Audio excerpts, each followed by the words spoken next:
Um,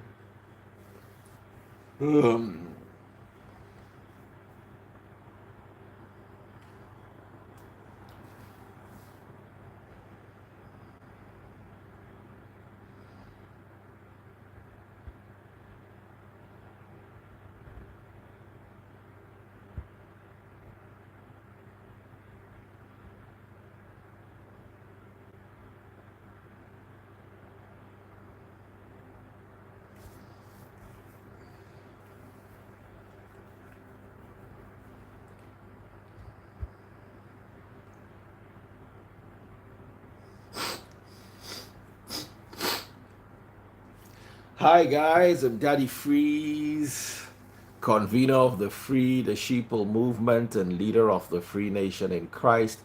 I greet you and I bring glad tidings. How are you doing? Hello, beautiful people. Niger, we don't come back. Eh?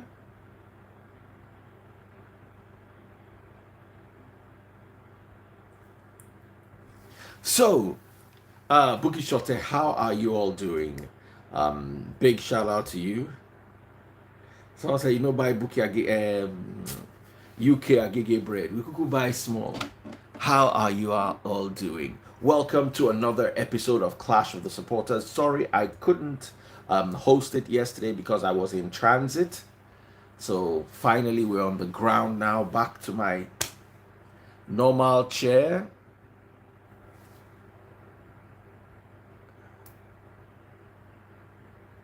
Greetings, Etek Notions. Back to my normal chair and one of the hottest topics in the world. When I never start, when I don't begin to buy stars down.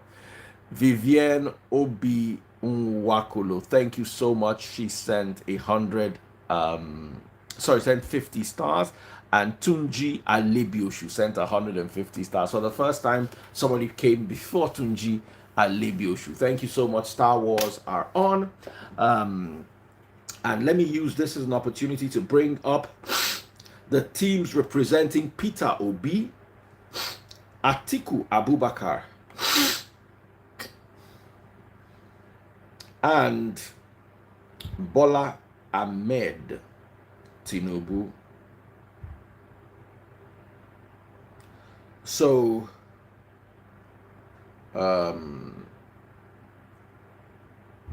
for Atiku, we've got official Abubakar. So let me, guys, send me requests. We're live. Abubakar Shoaibu Jemeta. Okay. So I've seen Atiku's representative.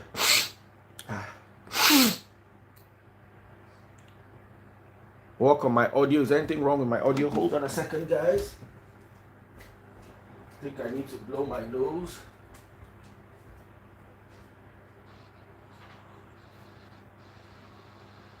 Hello. Hello, sir. Just hold on 1 second. Hello. Good evening. You're welcome back. Thank you.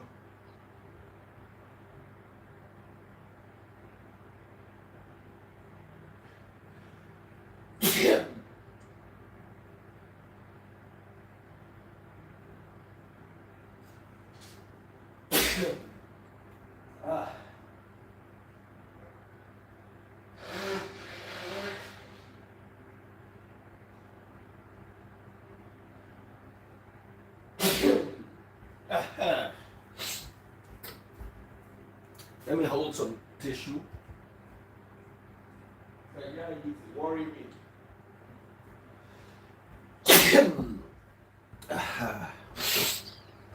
Sorry, guys. I'm not used to the heat. We're back. Oh, wow. Somebody sent me stars. Well, yeah. Thank you. Eric Asomba, 310 stars.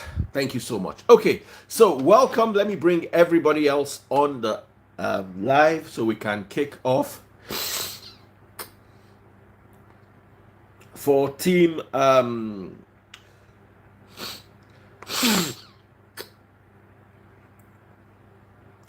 What's her name?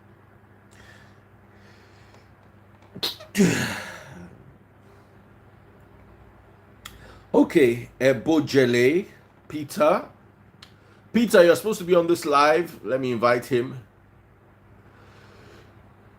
This is Team Obi.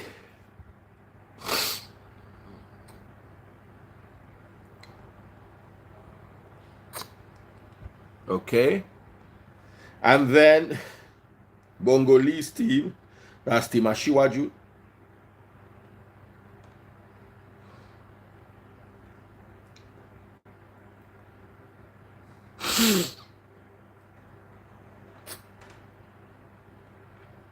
Team Ashiwaju, where are you guys?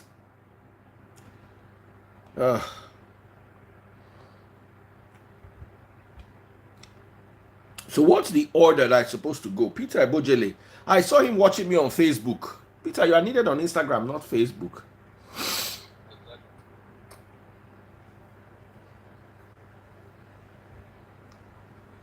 Okay, I have the two people for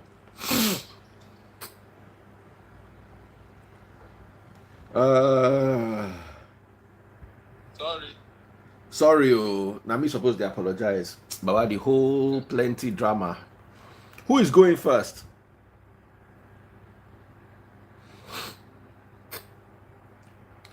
Oh.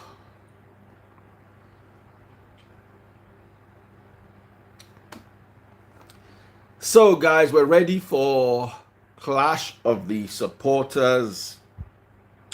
Once again, I do apologize. Okay, Bongoli is here himself. Awesome, awesome, awesome. Drink water. I have water here.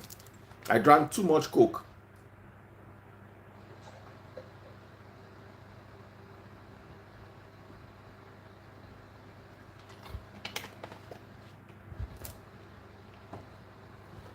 I drank too much. I've not been drinking Coke for a long time. Wow, somebody sent me stars. Big shout out to all the star senders. Sandra Love sent 200 stars. Mwah, mwah. Only Team Atiku. Team Obi. Where are you guys? I was calling Peter Obi Ebojele.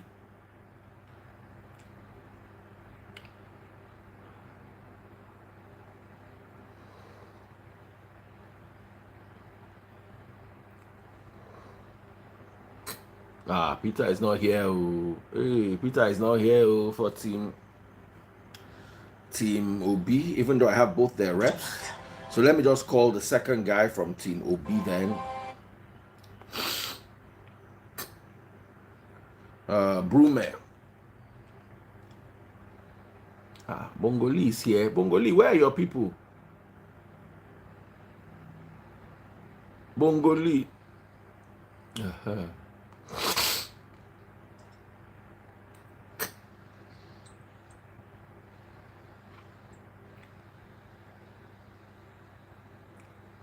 Bongoli, how far, brother? I'm doing very well, thank you. Good evening, Daddy Freeze. Good evening, sir. Good evening. Are you the one representing? Huh? Are you the one representing your team? Yes, I am. Oh wow. Okay, awesome. Sorry, guys. You can see I'm still jet lagged. It took me all the energy in the world to join. I don't have representatives of Team Obi. No representatives of Team Obi. I sent both of them messages. They've not responded. Team Obi, where are you? So, in the meantime, how have you guys been doing? Doing great. Doing great. Okay. Yeah. Awesome. Awesome. How was your trip? Very fine. Trip was amazing. We're back. Came back this afternoon. Hey. Welcome back. Thank you very much. Welcome. And Came back this afternoon. Okay, so Team Obi goes first, and they're not here. Team Obi, where are you guys? It's actually their topic today. It's actually their topic. And it's their topic. Yeah. Okay, but where are they? Aha.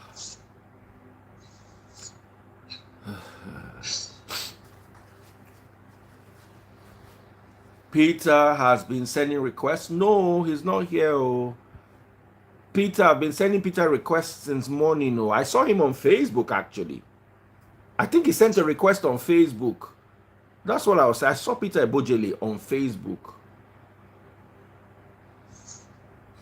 Does he use the same name on Instagram also? He's finally on Facebook now. On Instagram, like I can see his light is green. Okay. Okay. Great. Ah. Peter Ebojele. Peter, where are you? The exercise with his notepad. Peter, where are you? Okay, he has answered. Someone said, I'm deeply in love with Peter Obi. No problem. It's good. Love and support. Show your love. Peter Ebojele is here. I've been here since, but I wonder why my phone was not showing. So, guys, without further ado, 3-minute time limit, or what's the time limit for this round? I think it's 5 minutes for the intro, and just the same way you did it the last time. Because I think the last time it was 5 minutes intro, you asked like 2 questions, and then you give room for rebuttal, and then give room for some baskets. Okay. So, Okay. use the same format. Last time I was more relaxed. This one I'm stressed and my eye no see road. But don't worry, I'm gonna ask questions like that. So the first 5 minutes. Thank you so much, Priye, for that. So starting with Peter Ebojele, your topic. Team Peter Obi picked the topic for this week. Somebody's phone is feeding back. Fan is blowing the phone. If you're not speaking, mute your mic. Am I the one to go first? Yes, you are going first, but let me introduce you properly. Both other guys should mute their mics. Who's going second? I was thinking that I was going last. No. Who is going first?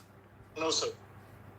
Okay. It is Team Obi that is going first, Team Atiku is second, and Team Ashiwaju is third. All right, DJ Bongoli, God bless you for that. So you guys heard, as chosen by the people, this is democratic. This is one of the most democratic debates. In fact, it's so democratic, sometimes we even wonder who is winning the debate. The only thing people actually win is the Star Wars. So go to my Facebook and buy stars. Thank you very much. I do appreciate that. Those of you who have bought, big shout out to you. Chidima Sandra Amanda just sent 50 stars. I appreciate you all and love you. So Team Peter Obi, starting now. A 5-minute time limit. Their topic, Team Peter Obi picked this topic, energy and industrialization. Let us hear from them, followed by Team Atiku Abubakar, and then finally Bongoli himself of Team Ashiwaju. So the 5-minute time limit begins now. All right. Good morning, Daddy Freeze, and good morning, ladies and gentlemen from wherever you're watching in the world. My name is Peter Ebojele. I am a concerned Nigerian, and we want a better Nigeria, and that's why we are supporting Peter Obi. Now, the topic today is energy and industrialization, and I'll begin by saying that everybody knows what energy is about. Energy comes in different forms, but this time we're considering energy as in power. Now, energy is very important, and that's why countries all over the world, they build on it. They invest in energy year in, year out to build their power supply so that they can drive development and drive industrialization. But if you come to Nigeria, it's a different ballgame entirely, because in 1960, when Nigeria gained independence from the colonial masters, that's Britain, we had a couple of companies in this country that were running their production plants within the country, producing things that they sell within the country and export to other countries, and neighboring African countries. But with, the passing of time, the government of Nigeria concentrated more on crude oil and began to drift away from energy. And from, as time went on, these big companies that were here, that were producing and selling within the country, giving jobs to our people, like Michelin, like Dunlop, and some other companies, their energy demand, Nigeria could not meet up. So they had to begin to move their production plants to other countries, even some of our neighboring countries, like Ghana and some other countries. Now, from 1999, when the democracy was revived again, the PDP government paid lip service to energy in this country. In fact, they invested $16 billion to purchase darkness in Nigeria from between 1999 and 2007. And then the Jonathan administration came in, invested money in the sector. They could only give us a little above 5,000 megawatts. And then the APC government came and even destroyed everything the more because it dropped under the APC government, from 2015 till now. And right now we produce like 4,000 megawatts, and the power have collapsed several times within this government. And now you see, when we talk about development, when we talk about industrialization, industries cannot run without power. And that's why we have somebody like Peter Obi, who's a trusted person who have done it in Anambra State. Now listen, Peter Obi in Anambra State built a couple of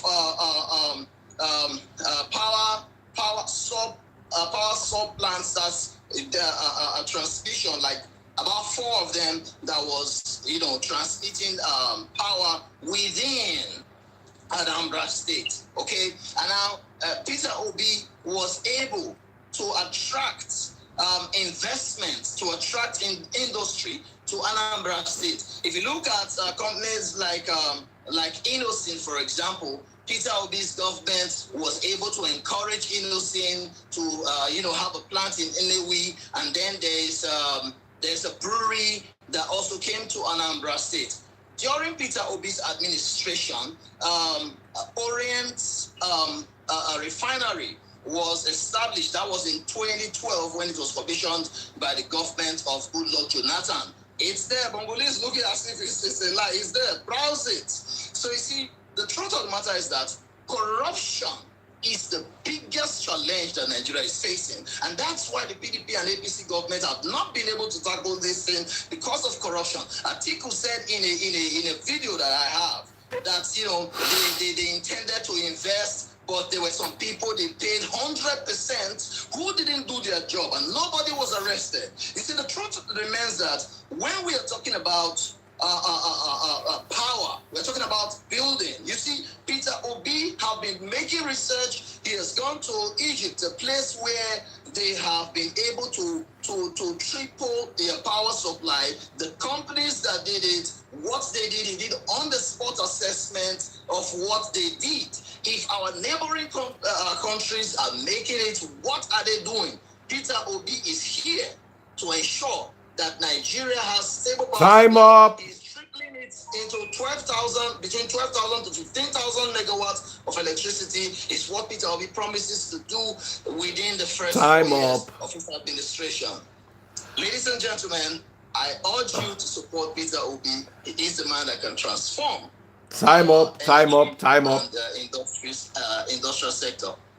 Time up.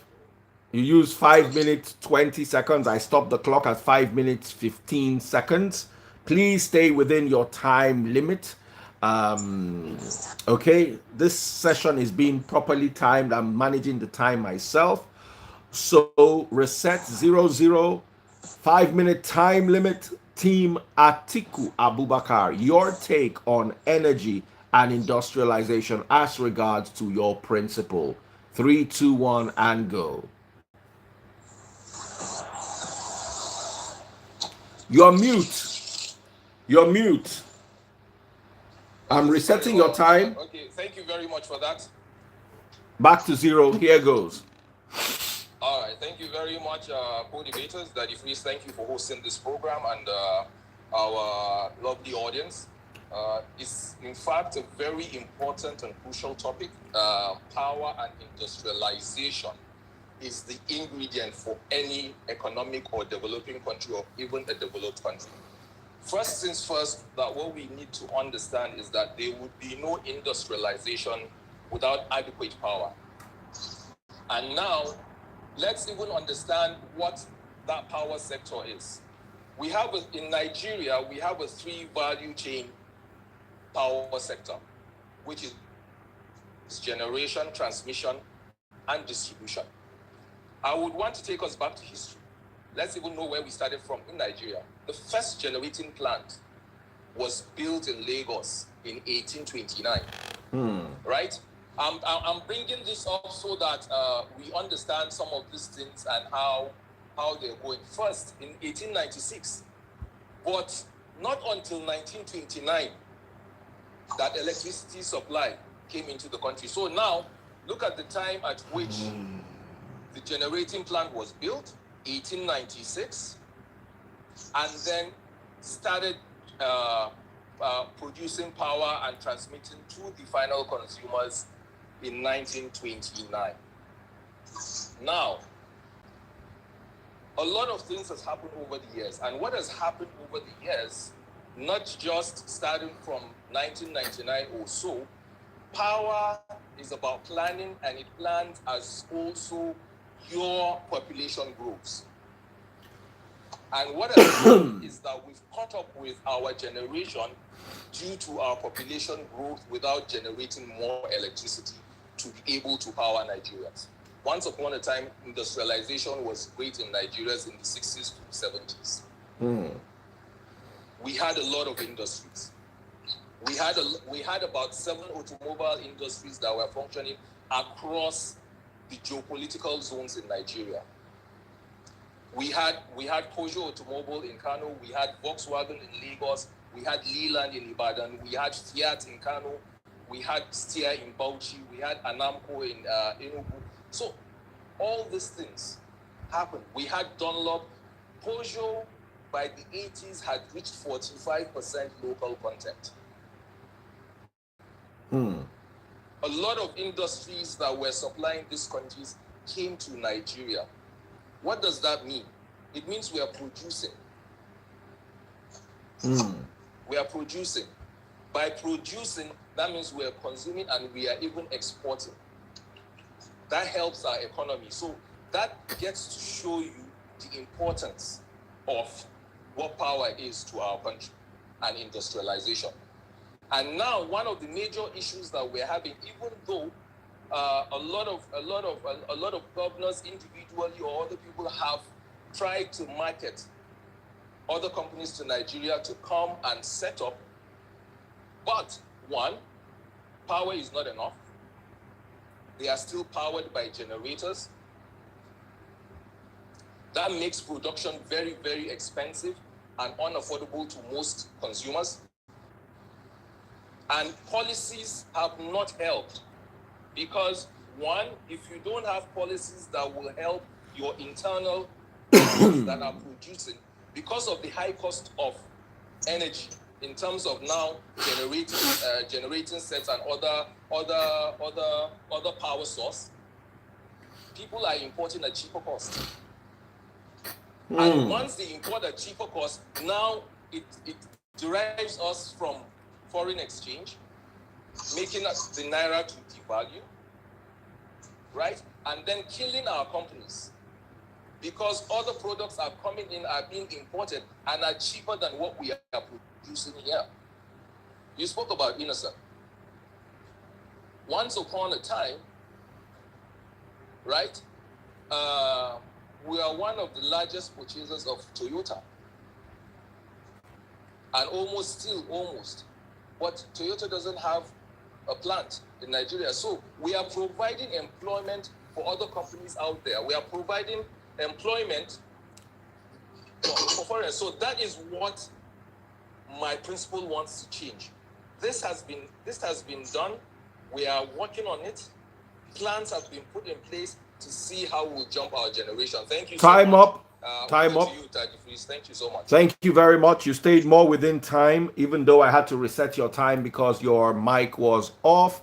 Thank you so much for that. Thank you. But guys,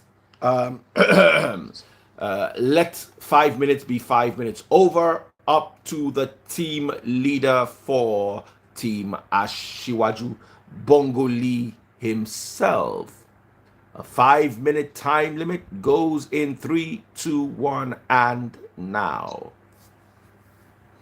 Good evening, everyone. Good day, everyone. My name is Ayo Bakare. I am the team leader for Team Ashiwaju. Firstly, I'd like to say that the Nigerian Senate said that if we fix our electricity, we'll be contributing about $35 billion into our economy. So that shows you the impact of electricity and our economy at large.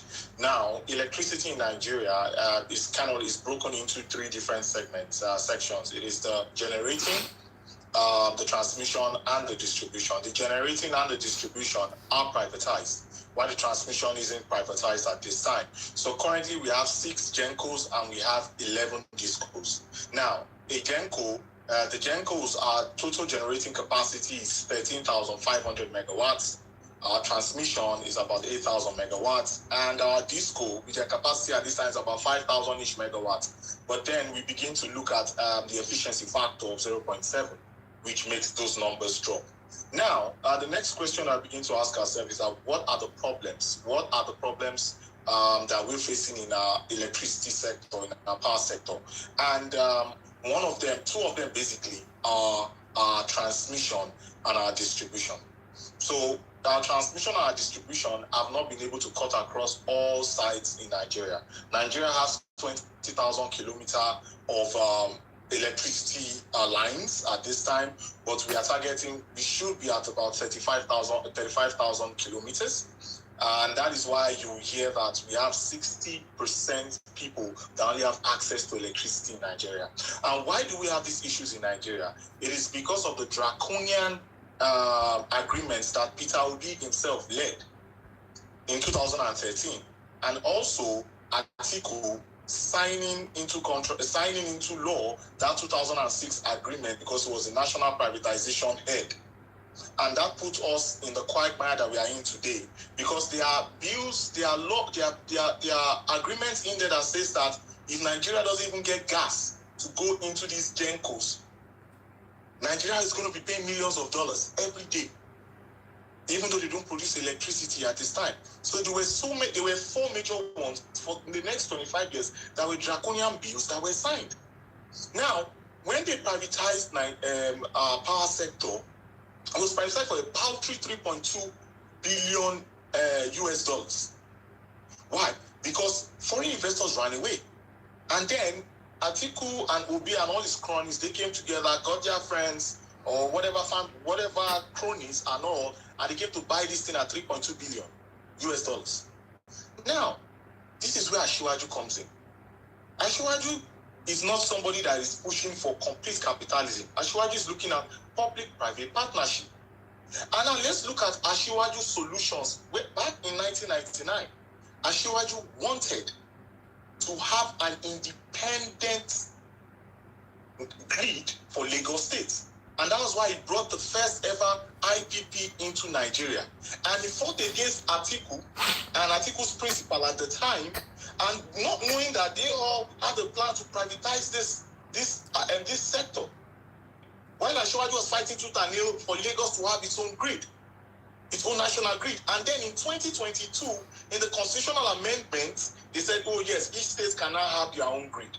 Now, what is Ashiwaju's solution to this problem? Ashiwaju says, hey, I want to increase Nigeria's capacity, that is distribution, that's going into the homes, to about 15,000 megawatts. There's some lies that the OB team member gave, but I will address that in the rebuttal section. He was just lying all through. Now, let's now transpose this conversation into industrialization. Now, when we talk about industrialization is not just word of mouth. There are a lot of factors that goes and plays into industrialization. One is infrastructure. The second one is security. The third one are regulations. The fourth is taxation. And the fifth one is policies. And if you look at Lagos State, for example, Asiwaju has always, our institutions are stronger than even Nigeria's institutions. And of course, Anambra State don't have any institution like that per se for safety and industrialization and all that stuff. So I won't even talk about that. When you talk about industrialization, as a process safety expert, you begin to talk about EIAs, environmental impact assessment, your process hazard analysis, your failure mode and effect analysis, your what-if checklist, your facility siting, your FMEAs, your ASIDs and ASANs. These are things you need to put in place. Where is the actual money to do all of these things? When you look at it from a capitalization perspective, because Atiku and Obi here ruined industrialization for us in this country. They ruined it for us because they began to privatize. Time up, time up, time up, time up, time up. Big shout out to all the teams. Looks like we're going to go in hard with my questions next before you guys go into rebuttals. So far, thank you so much, guys. Been buying stars. 1,000 stars from Team Asiwaju. I think Asiwaju is leading Star Wars. Ima Okele for Peter Obi. 1,000 stars. So 1,000.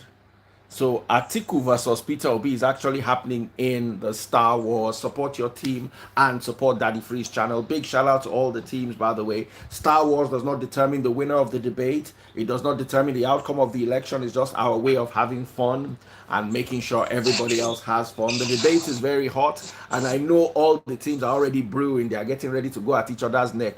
When I go press one neck tire today, I want neck pressing. I want to be able to possess each other like demons. I want to see demonic possessions. I want to see incubus and succubus. I want you to sit on each other's destiny today. Team Obi, Team Atiku, Team Asiwaju. Oh, one person don't even enter the Star Wars. God go bless you. 500 stars from Oladele. Let me see that. Oladele Ojo, 400 stars to be precise.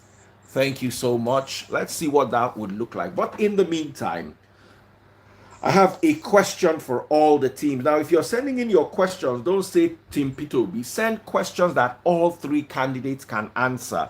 The questions are not meant for a particular candidate. They are meant for all of them.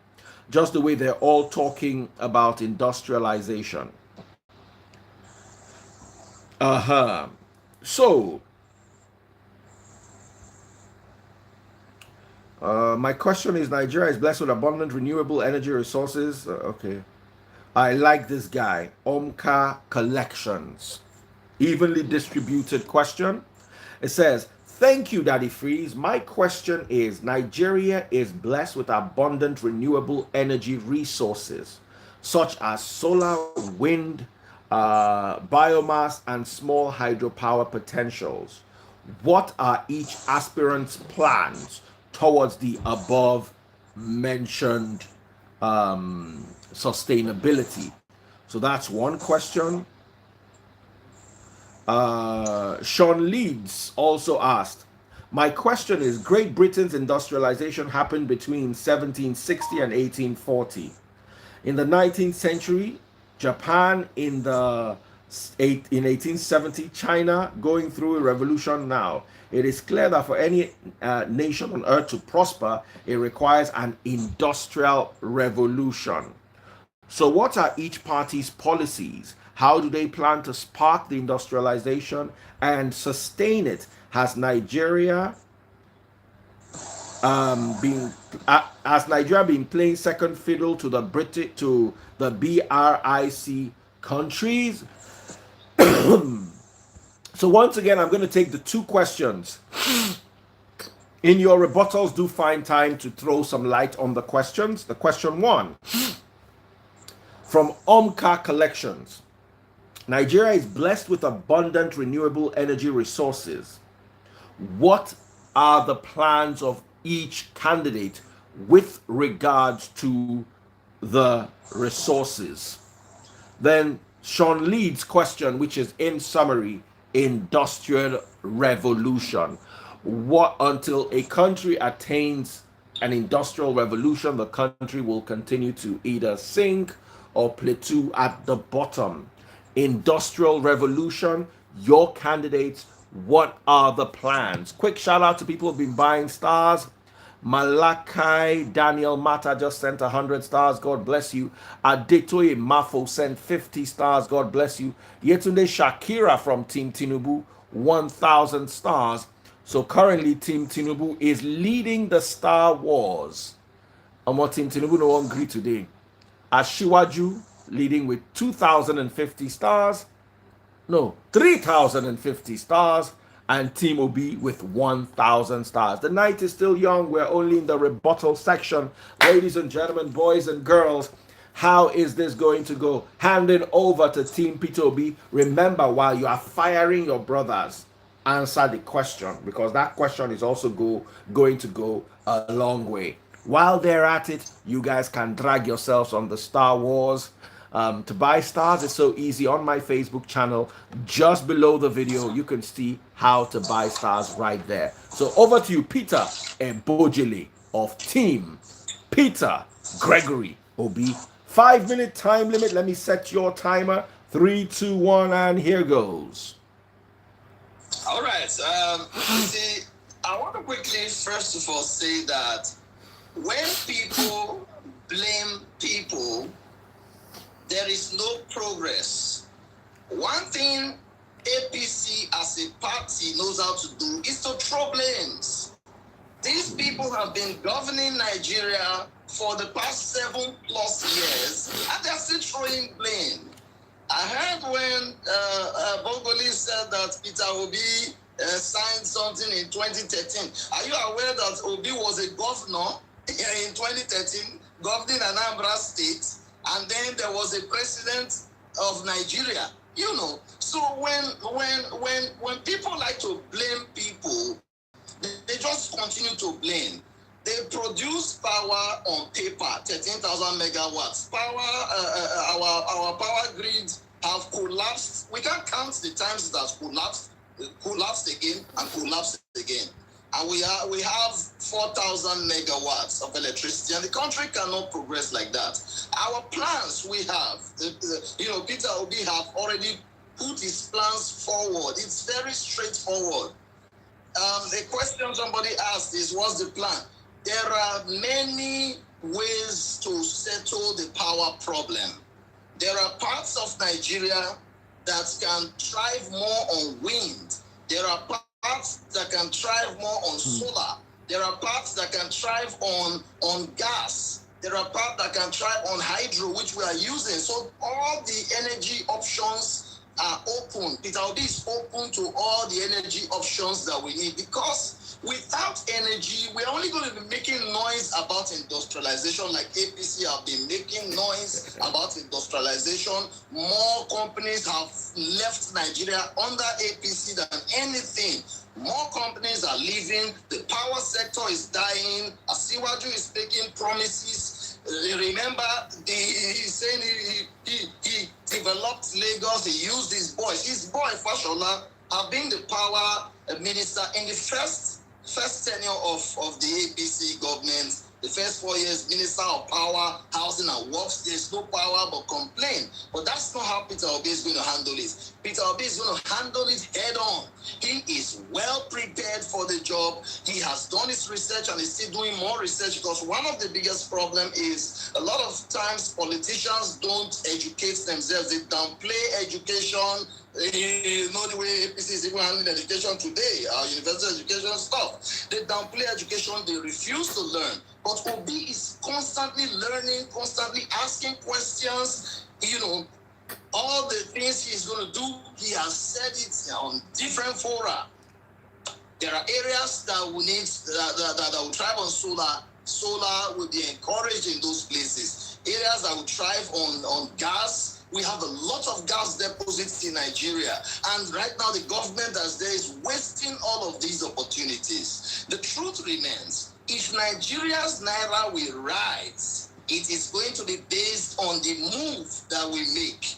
The move on security, when people are coming to invest, Obi have already told us several times. Even the last interview he had in America, he said it's that one of the things he's going to do is to fix the security problem so that investors will have confidence to come and invest. Because currently under the APC government, kidnapping is the order of the day. In fact, the government is negotiating with terrorists. But all of these things are going to be dealt with.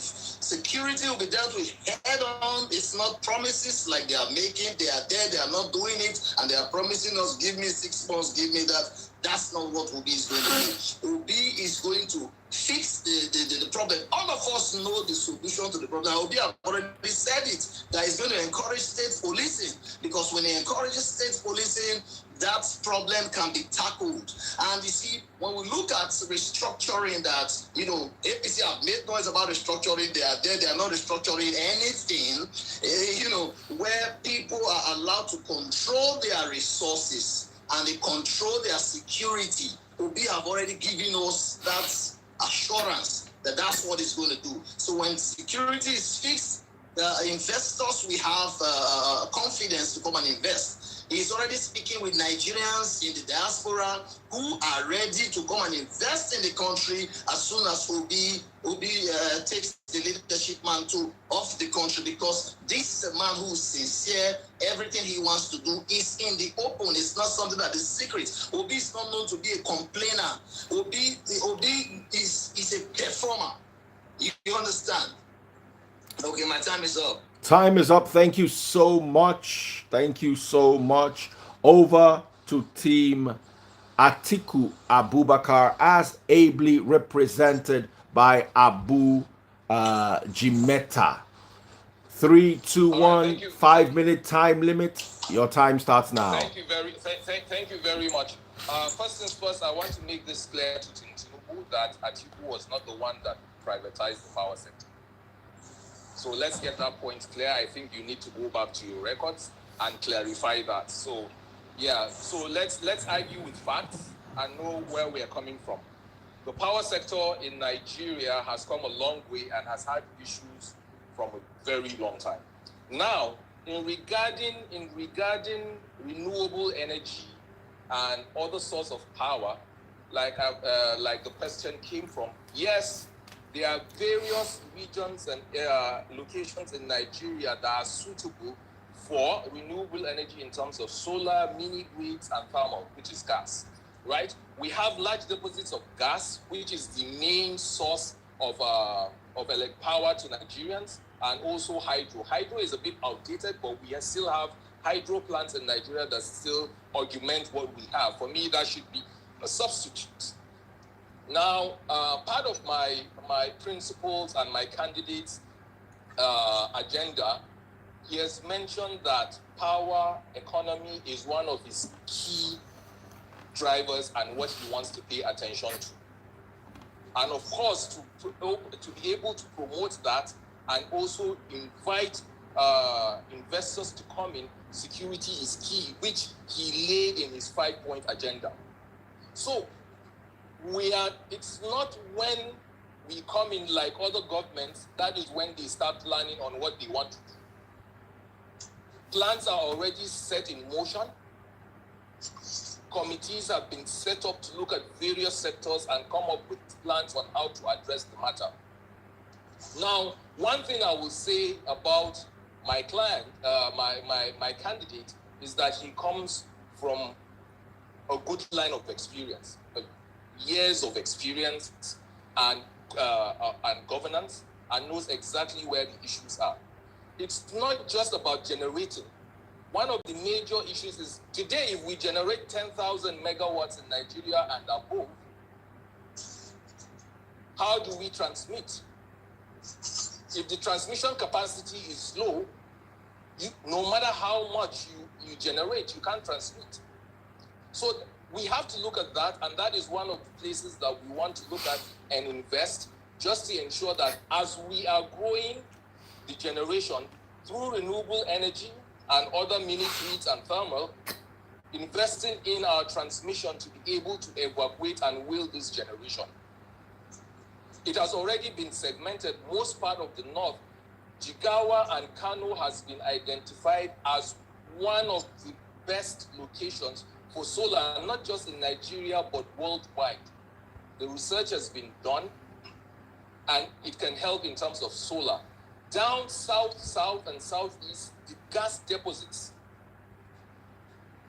have also been researched, and yes, that was what will work in that particular area. When you go to the southwest, due to the ocean, wind and is what is applicable. And that is what has carefully been strategized and working on to ensure that we improve on our generation and we're able to segment, and renewable energy is the way to go. And I'm not going to say more, but already my candidate has a blueprint for that. And also, in some of his trips already, he has started revisiting most of those companies that were in Nigeria that want to come in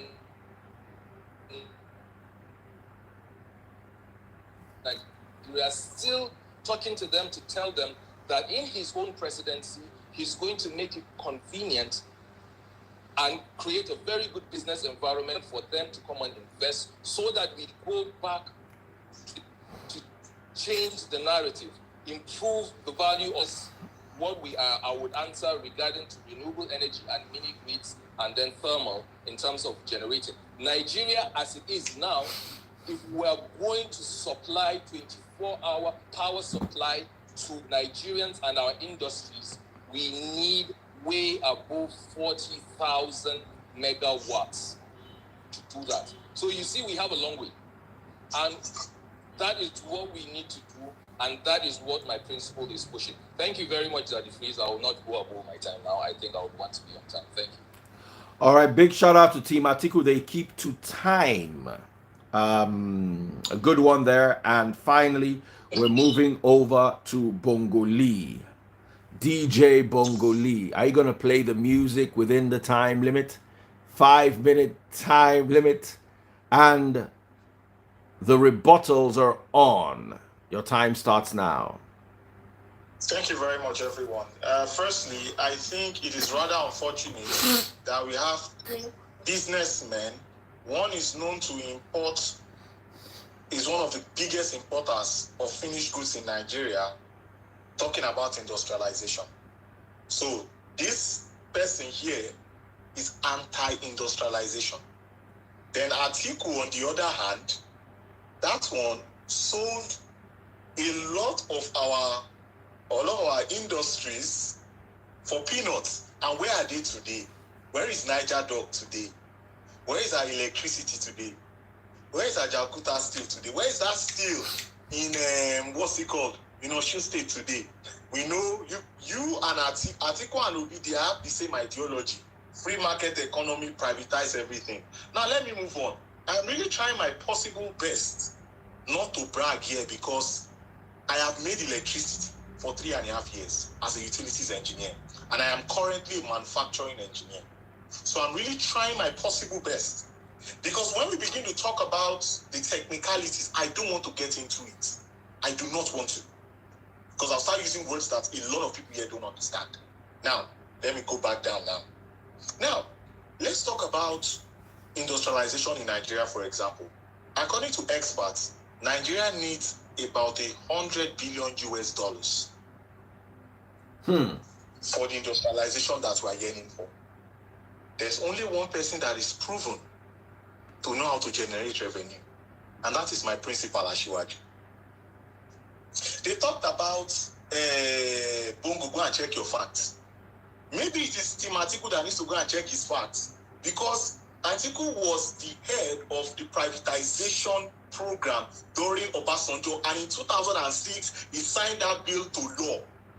Then Obi was the chairman of the committee in 2013 when Dansuki, was it Dansuki or Namadi Sambo was the vice in charge of that privatization that eventually sold it at $3.2 billion. Go and check very well.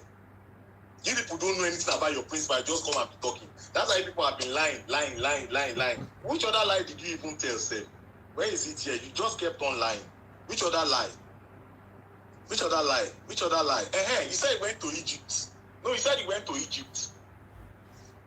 The people he went to meet in Egypt, I tell them what to do. I am an engineer. I tell them, the people that I went to Egypt to go and be talking to explain things to their operators, Ayodeji, tell them what to do. All of those boards that you are seeing, I understand all of those boards. When we are talking about IPPs, when we are talking about turbines, changing the energy from mechanical to electrical, using generators, going into large transformers, lower level transformers, your high tension wires, your feeders. I can break everything down for you guys here. Let us not all go into that. Now, we're talking about industrialization and all that. For you to have industrialization, you need to have strong institutions. You need to have strong policies in place. And it is only one person amongst all three here that is principal has strong institutions. That is in Lagos State. And all of this transformation started under my principal, Ashiwaju. Now, we're talking about industries leaving. We're not talking about the industries coming into Nigeria. And now let's ask these questions. Where are these industries coming into? There is one that actually started open shop this year, Kimberly Clark. It's a Fortune 500 company. They open shop here in Lagos State. So as we are talking about companies are leaving, companies are coming in. I know, see, we talked about electricity. Do you know it was during Buhari's regime that we had the records of our transmission of electricity at as high as 5,300 megawatts? In 2018, we had like 5,000. In 2020, we had like 5,001 and 5,002. These are verified. You can go and check. Buhari right now is doing what is called the PPP plan with Siemens. And if you notice now, in Nigeria, for example, they are having the electricity has somewhat improved at this time. You may not know. You have to ask and find out. Now, when we begin to talk about industrialization per se, and that was what I was telling your team member the other time, your team leader. Industrialization and energies, because people don't have anything, Tinubu, for example. You don't have anything to talk about. That's why you merge the two together. Because industrialization at the end of the day, I cannot put it in the hands of people that import. Obi is the reason why your dollar is going up. Your dollar. Atiku is the reason why your dollar is going up because they go and get money to import products that can be made in Nigeria. For example, Risco Foods. For example, Dangote Tomato Refinery. Obi imports ketchup. Obi imports wine. Time up. Time up. Time up. Time up. Thank you very much. So everybody did well with regards to time. This particular episode, we're about to go into the glass booze. I will ask another round of questions, but not before I say a big thank you to Malachi Daniel Mata, who bought 100 stars. Yusuf Oladeji, 1,000 stars. Malachi Daniel Mala, 100 stars. Oluyemi Agumbiade, Team BAT Shetima, 1,000 stars. Malachi Timashiwaju, 50 stars. Oh, wow. Malachi, 100 stars. Timashiwaju. So Timashiwaju is leading. Ever since that day. Stars and get to the rest of the debate, sir. Hey, Obed. Where's that coming from? That's not me. Okay, so big shout out. Oh my goodness. Kenny's Timo B just came from nowhere. Timashiwaju has been buying ta. Timashiwaju has 2,000 stars. Plus 1,050 stars, that's 3,000 stars. Plus another 1,000 stars, that's 4,050 stars. Plus another 1,000 stars, 5,050 stars. Plus 450. That's about 6,000 stars. Only Maokele bought 1,000 stars for Peter Obi. Then one guy just came from nowhere, Kenny's Oyes. Out of the blues, he just came and bought 9,400 stars. Team Obi, for the first time, a clear lead. Even though Timashiwaju has been giving them hot. Let's see if Team Obi can maintain this leadership on the Star Wars. By the way, Star Wars has nothing to do with the debate. We are just having fun. Once again, to buy stars, just go to my Facebook channel. Right under the video, you can see how you can buy stars. All right, let me look for another question that I was supposed to give. Let us talk right now as we're going into the Bass Boost. Remember, the last week's Bass Boost was the most interesting Bass Boost session we've ever had. People talked when it was their turn. People asked sensible questions. And before we go into the Bass Boost, I want to ask each of the candidates a personal question, and I'm going to give them 1 minute to answer, starting with Team OB. With regards to industrialization and energy, mention one project your team principal has done or is currently doing. One specific project. In 1 minute. If you look at the innocent motors today, Okay. they produce cars in Anambra State. Peter Obi encouraged Innocent, gave him land in a place that's difficult to.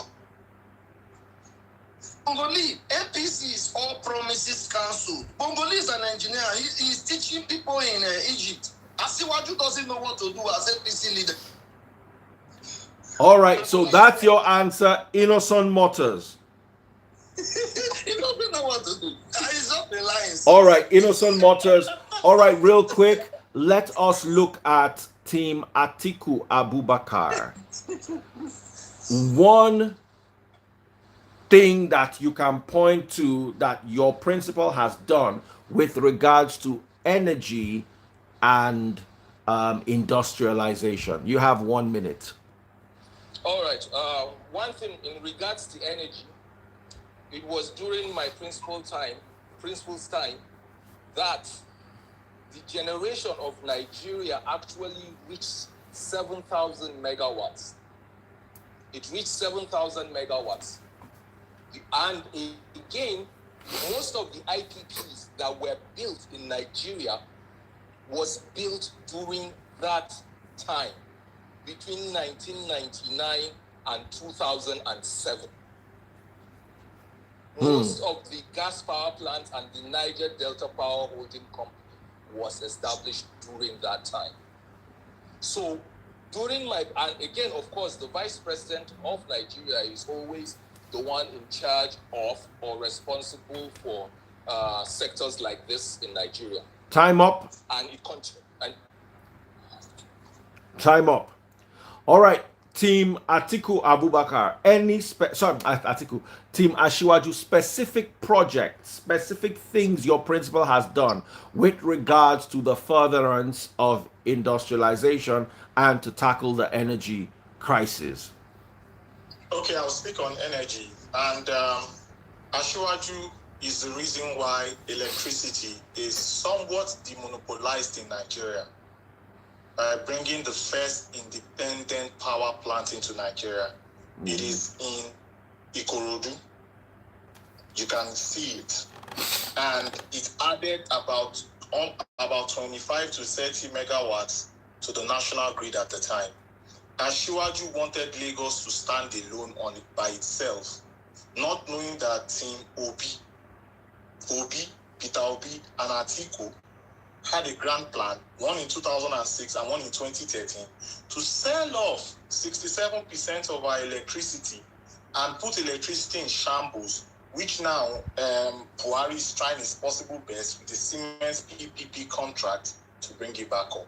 And that is what he did. And that is why a lot of estates have power. That is why IKEDC and EKEDC in Lagos, their head is getting correct now. Time up. It was a 1 minute time limit question. Big shout out to more people who have been buying stars. Okay, send 200 stars. Team Ashiwaju is catching up with Team Peter Obi. Holuyemi Agumbiade, 2,500 stars. So I'm going to let you know what the total is when we come back from the gbasgbos, or more or less when we interrupt the gbasgbos, because I'm going to take questions in the middle of the gbasgbos. The gbasgbos is going to go on for the first 5 minutes. We're going to take a quick break, and then you guys are going to go back at each other. Please remember to keep it, to be respectful, respect each other, and of course, facts only, no lies. A 5 minute time limit for the first set of the gbasgbos. Over to you guys. Let Brumer talk. You know, Brumer is the chief liar. Good evening. Good evening. I love your diversionary tactics. You know, I was see. The funny thing, I was just going to commend you for keeping your debate clean initially, but you failed me. Like, I don't care, my brother.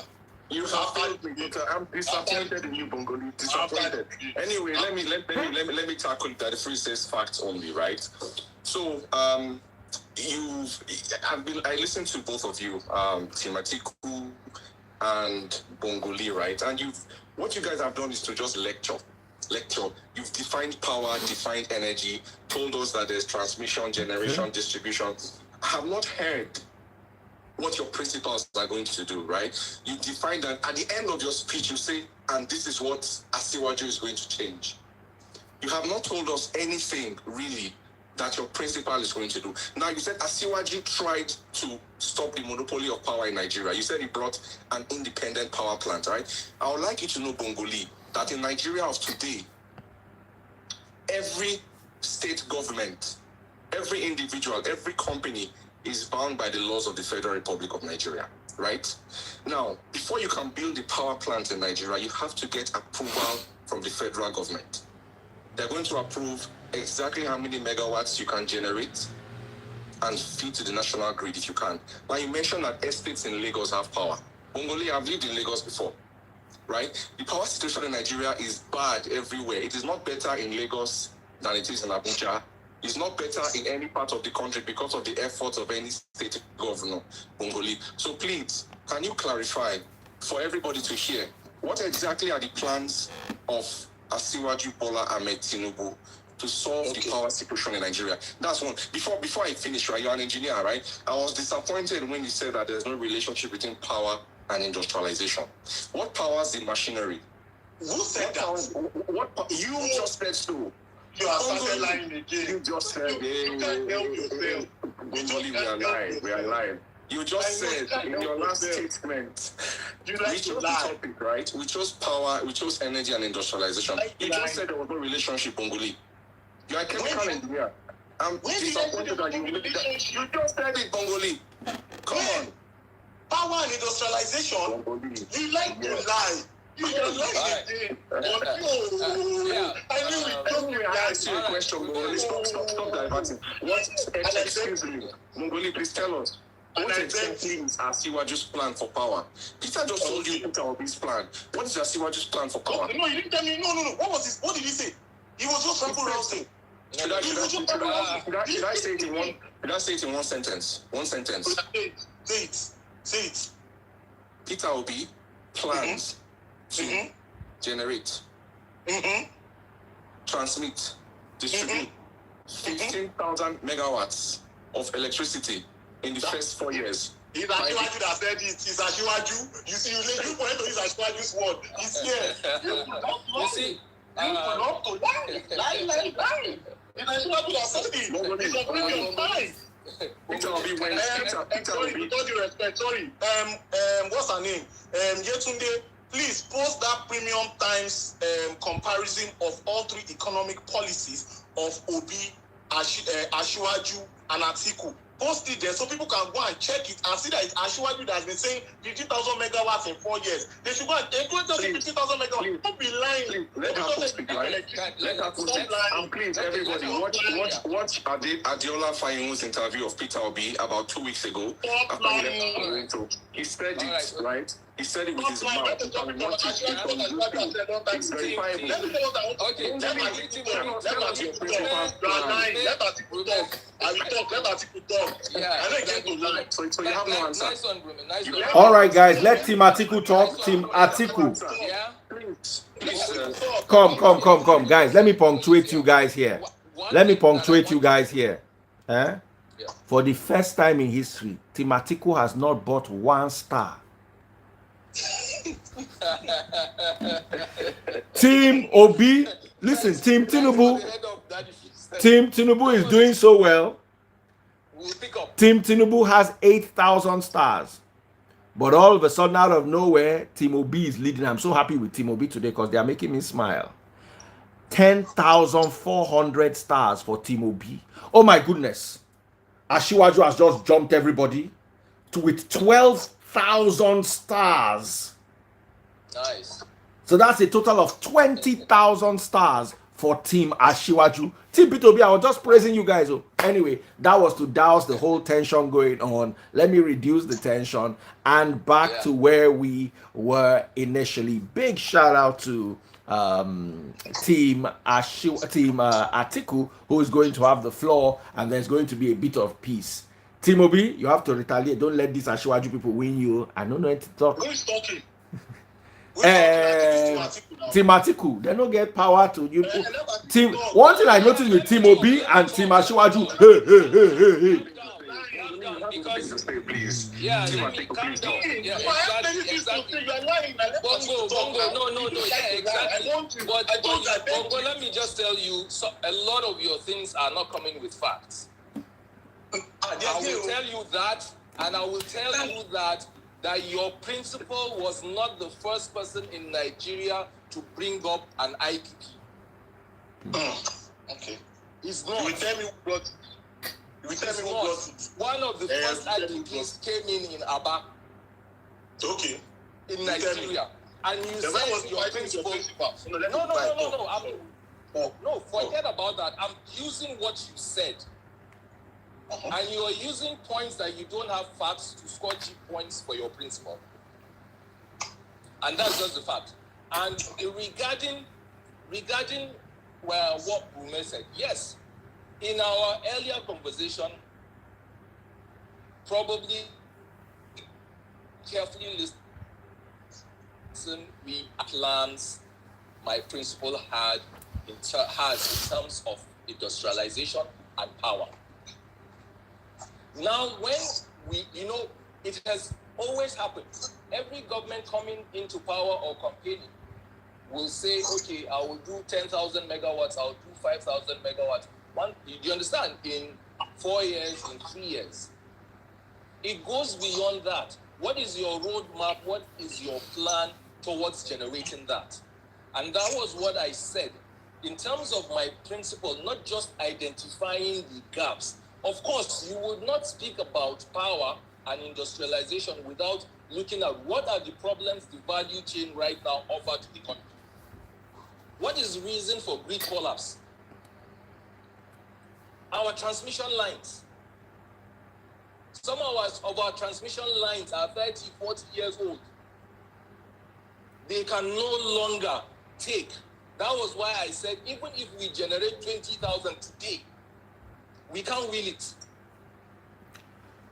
And that was what I said earlier on, that my principal already has his roadmap and his plan on how to look at each of this value chain. What are the requirements that needs to be done? It's something else generating, and you can't transmit, talk less of even distribution. And that is why, and it is in this particular APC government that Nigeria would witness 3, 4, 5 systems collapse in 1 month. So what are we talking about? And these are some of the things that I clearly mentioned.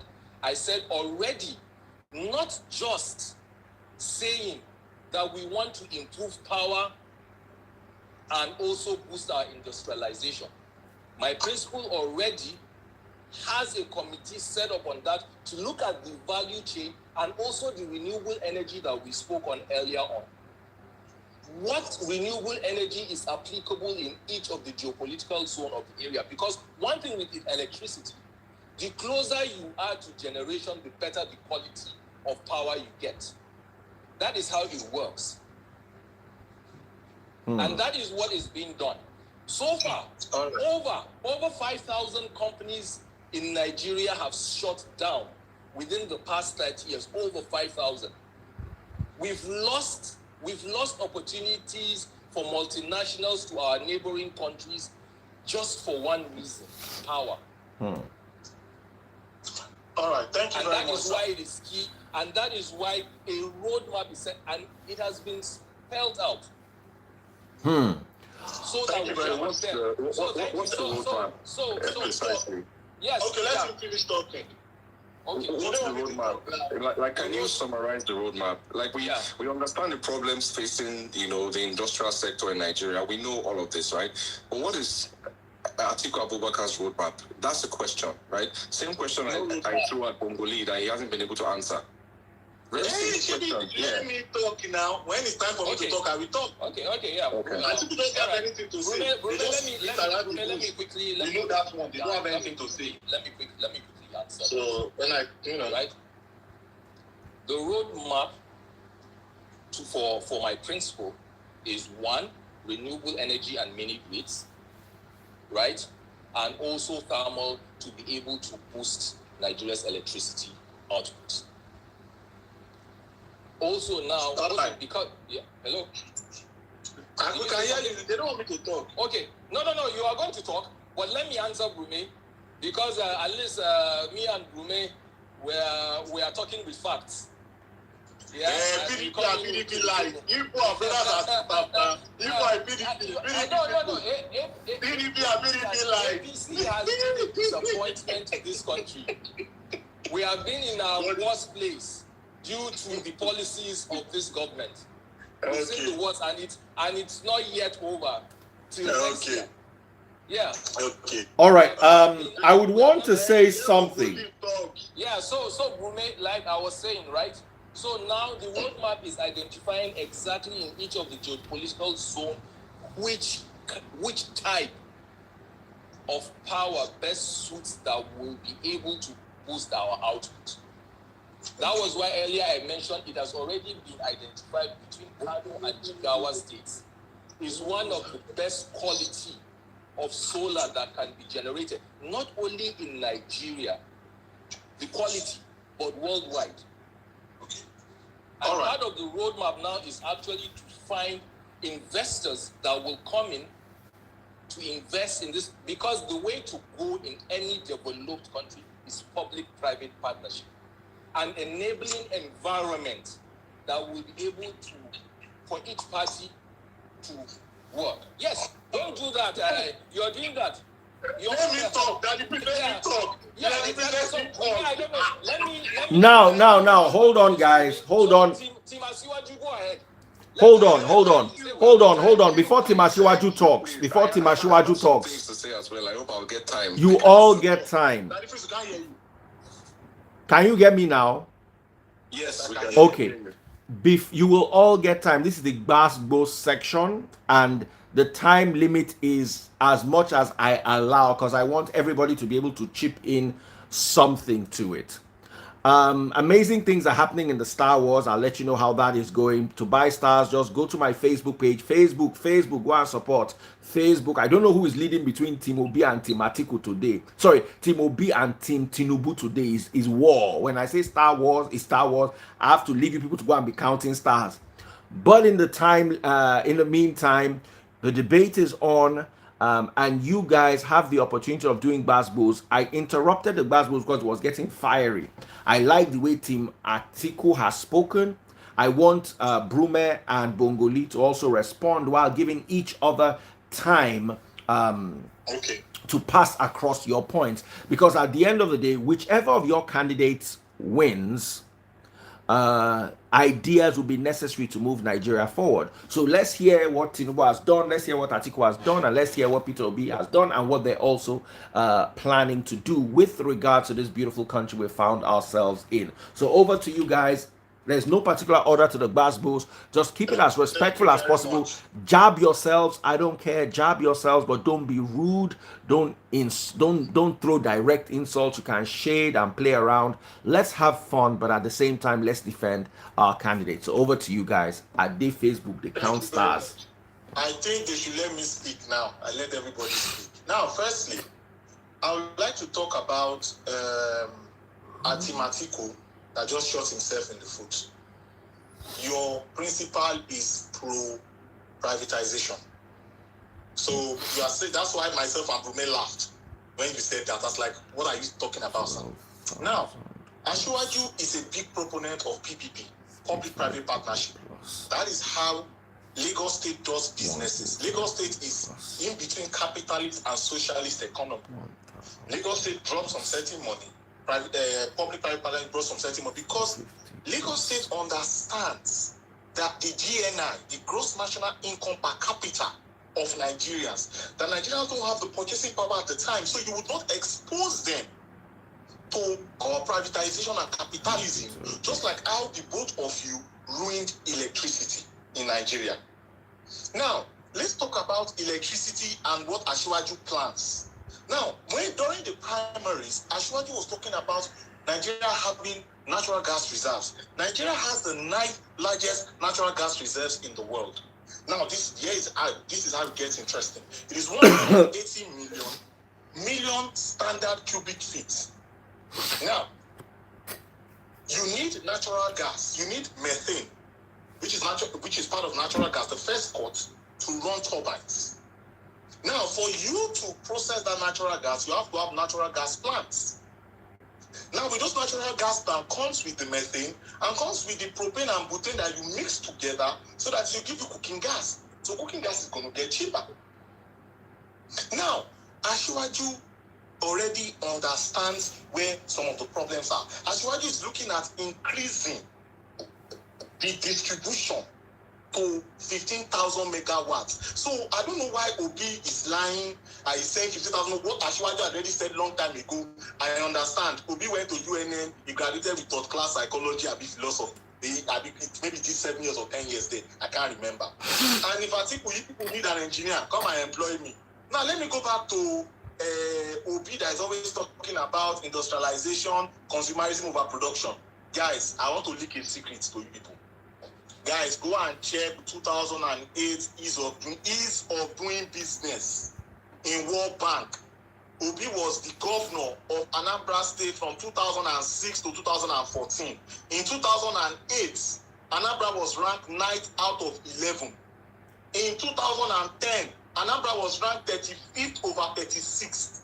In 2014, Anambra was ranked 34th over 36th. Guys, this man doesn't know how to make an environment enabled enough for industrialization that we're talking about. They are talking about where will you find the money? Nigerians are talking about, oh, we don't have money. We don't have money in the country. We are going to borrow money. You have somebody that is proven to generate money. Someone that took Lagos State from 600 million naira per month in 1999. Now Lagos is doing 50 billion per month. These are the issues here. This man, he doesn't know how to generate revenue. The ease of doing business, because we're talking of industrialization, so you have to have an enabling environment for people to come and do business. Anambra was ranked the poorest. I mean the poorest. Even Nigeria from 1999, because let us talk about Nigeria now, because I want to tackle Atiku. Let's use Lagos State stats versus Nigeria stats. Let us compare Lagos State growth from 1999 to 2007 versus Nigeria's growth from 1999 to 2007. If there is one growth metric that Nigeria has better percentage-wise than Lagos State, I will support Atiku. Give me one. I will support Atiku. Don't come here and be telling people all this. People will just be lying. When the facts are there. This man made institutions very strong. I'm really big on process safety. We're just talking industrialization. Who is going to build the rail cars? We're talking of industrialization. What about the safety aspect of it? Lagos State has a strong Lagos State Safety Commission. Obi that we're talking about here, Obi has, during his tenure, they had one of the worst, if not the worst environmental record when it comes to breathing air. because I'm also big on the environment also. There's an article in 2016. Onitsha was ranked as the worst 30 times the limit of breathing air. That is what is it called? Particulate matter. Somebody that doesn't even know how to manage or maintain the environment. Lagos State has Lagos State Environmental Protection Agencies. You need strong institutions when I'm talking of industrialization. You need good infrastructure. You can see infrastructure in Lagos State. You need security. Lagos State is the most secure place in Nigeria. You can go to Lagos State on the island or on the mainland or whatever it is compared to any other states in Nigeria.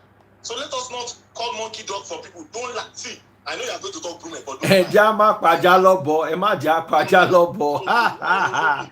Bongoli don't carry Yoruba enter. Don't lie. Oh yeah, let Brume to speak. Let Brume speak. I'm not very good at shouting, but I think I'm a bit good at research. Like you, Bongoli, I happen to be an engineer, right? Anyway, so let's start. I asked you a very simple question. What does your principal plan to do? You talked about gas reserves, how methane and butane and propane will make cooking gas and drive turbines, and then you diverted to ease of doing business and said Peter Obi cannot generate funds, and you talked about growth metrics. Then the environmental Onitsha is 30 times the limit of breathable air, and then infrastructure, right?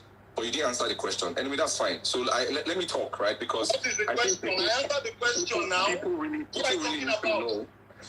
I said, what are your principal's plans for the power and industrial sector? And that is why I said I did not want to go through technical. You went on a tirade and you avoided the question. So let's assume you guys are asking me now, right? Bongoli. Let Brume talk. Let Brume talk. You had your time, right? Yeah, so I'm not going to talk about what Asiwaju cannot do or what Atiku cannot do, right? In fact, when it comes to all the candidates, right, I think amongst the three of them, Team Atiku and Team Peter Obi have actually outlined plans. I've seen Atiku's plans as well, so they are plans. But I just want to highlight a few things, right? So talking about power and industrialization, right? Anambra State doesn't have half the resources of Lagos State, right? So let's compare Peter Obi's record to Bola Ahmed Tinubu's record. Let's start from industrialization. Please, everybody, if you're on this call, take your phone and Google Orient Petroleum Commission's refinery in Anambra State, right? This is very quiet, okay? Governor Obaseki recently made noise about the small refinery they commissioned in Edo State. Peter Obi's projects were largely commissioned without any fanfare. Orient Petroleum commissioned a 55,000 barrel per day refinery in 2012 in Anambra State. Quietly, okay?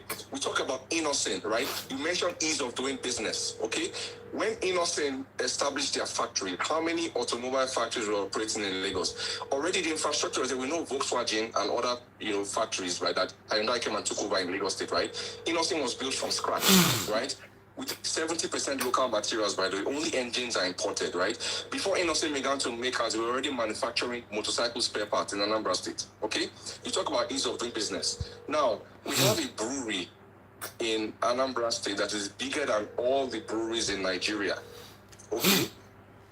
If the state did not make it easy for people to come and establish businesses, right? Why would the whole brewery come and establish in Anambra State, right? Now we're talking about power as if Peter Obi or Team Atiku had a direct hand in destroying the sector. Bongoli, I was born in Nigeria. From when I was born till I left Nigeria, there was not one single day I saw constant power, way before we even had a democracy. So you can't come here and start blaming Atiku's privatization or Peter Obi signing some draconian bills that you don't even know the names as being responsible for the failure of the power sector. Now, the power in Nigeria, let me ask you a question, right? What is the reason why people outside Nigeria see opportunities in the power sector but fail to come and invest in Nigeria? There's a reason. It's because no matter how much money you spend setting up a generating, transmission, distribution plant, it is the courts, the Nigerian government, that decide how much you charge for electricity. There is no businessman that will build a business on the premise that somebody else will set prices for him, regardless of whether they could go bankrupt. Okay, that is the problem. The problem is government policy, not what Peter Obi did or what Atiku did or what someone did. It's government policy. Now we need to change government policy to allow private generation, transmission and distribution, and the ability for people to set electricity bills that will be profitable. Bongoli, profit. Electricity is not free. Okay, don't shake your head, Bongoli. I'm just telling you, you probably need to Google these things and understand how the Nigerian power sector works, right? Now, how does Innocent or the Sabmila in Anambra State, right, or the refinery work? Peter Obi built substations, tiny power stations to serve those industries directly. That is how they're able to work, because there are limitations to what an individual or a government can do privately when it comes to power in Nigeria. Please go and check, right? Now, we talked about generating money, right? The problem with the power sector in Nigeria is not generation of capital. Capital is there, Bongoli. If I write a proposal here in Canada to come and build a power plant in Nigeria, and I show that there will be profits, there are people that have money that will invest in it, okay? Capital is not the problem. The problem in Nigeria is institutions, like you rightly mentioned. The institutions are there already, they just need to work, right? We need to make sure that they do the jobs that they are mandated to do. They are not doing so. We have a ministry of power, for crying out loud. Okay, we have these ministries there, we have ministers. We don't need to create new institutions. Asiwaju or Atiku or Peter Obi don't have to come and make new institutions. They have to make the existing ones to work based on what is already written right now, today. So the problem is not capital. The problem is not what they did in the past. The issue is future government policy and supervision. Okay, we heard Atiku crying about 16 billion being wasted, simply because nobody made sure that the money was used for what it was meant to be used. Okay, this is one thing Peter Obi is very strong on, by the way. You know this, right? Peter Obi is strong on making sure that money is spent on the projects that they are earmarked for, and we see those projects from start to finish, right? Now, look at what he did with education, right? The reason why he gave missionary schools back to the missionaries is, hey, guys, we're going to spend 40 billion, but this money has to be actually spent on the schools, right? That is the problem of power in Nigeria, spending the money where it's supposed to be spent. Government policy, okay?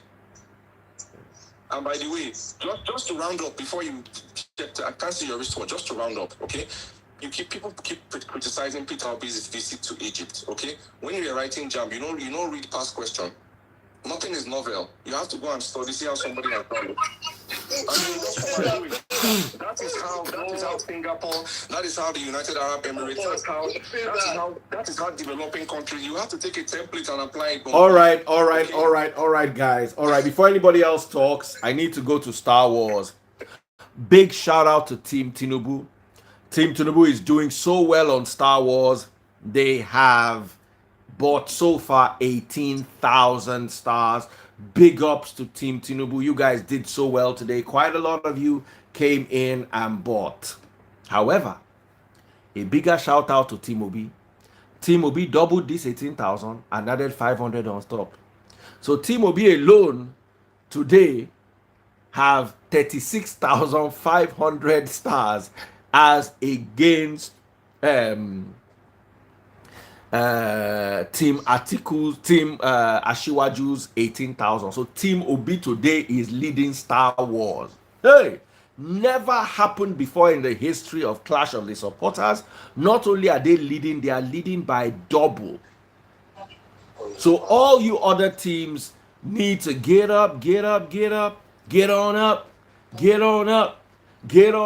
Atiku, they've only bought 1 star.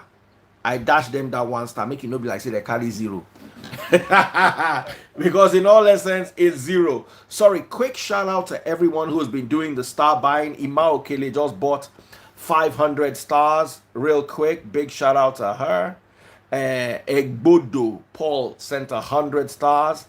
Godwin Sunday also 100 stars. Egbodo Paul 200 stars. Make I greet my customers.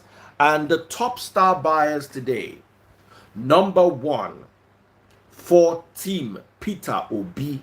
Where can somebody please call Black Mentor? They don't wound Black Mentor today. Oh. Nobody has Black Mentor plan. Black Mentor, come and save Atiku. Come and save Atiku. Eh? Kenny Oyis, Team Peter Obi, 35,000 stars. Number 1. Yusuf Oladimeji, Team Ashiwaju, 12,000 stars. And Oluyemi Agumbiade AC, Team Ashiwaju, 3,500 stars. Number 4, Ima Okele, Team Obi, 2,000 stars. And number 5, Adetoye Mafo, Team Ashiwaju, 1,050 stars. Funny thing is, the last time when Team Atiku were leading the Star Wars, Black Mentor and one other guy were the guys dominating. Peter Obi was trying. Today, Team Peter Obi is dominated by only 2 people. Team Ashiwaju is the one that is gathering momentum, 1,000 here, 2,000 here, 500 here, gathering momentum. I'm impressed to see that Team Ashiwaju also has quite a following that are putting small here to build up the followership. But today, the Star Wars goes to Obi, especially with that 35,000 stars from Kenzie Oyes. 35K. One person. Team Obi will not do well. Whoever wins Star Wars will get a plaque. And the team will be allowed to design whatever they want to design on their plaque. So Team Obi and Team Ashiwaju, start designing your plaques now. I want to get it the moment we are done. On it, you can put vote Peter Obi, president of Nigeria. You can put Tinubu's picture and say Tinubu is the president of the whole world. Anything people would like, do. You know that's how you've earned it. So do it. Team Obi, Team Tinubu, now they lead now. Where Team Atiku go? They don't run. The day Bongoli was... network, it was ruling. But I want to just address something while that is going on. Guys, this is Premium Times. I did not write it. And this is June 14, 2022. June 14, 2022. I highlighted it here. And Adeola Fayo's interview was just maybe last month or something. In this year, this was where the 15,000 megawatts that Ashiwaju said is here. I circled it again because I know you people say Bongoli doesn't come with us, he likes to lie. Let me tell you something. Team Obi is just talking idealistically. He's not speaking realistically. Because at the end of the day, we'll have seen all of this, things that he's saying, beautiful things that he's saying in Anambra State at the time. He's talking about industrialization in Anambra State.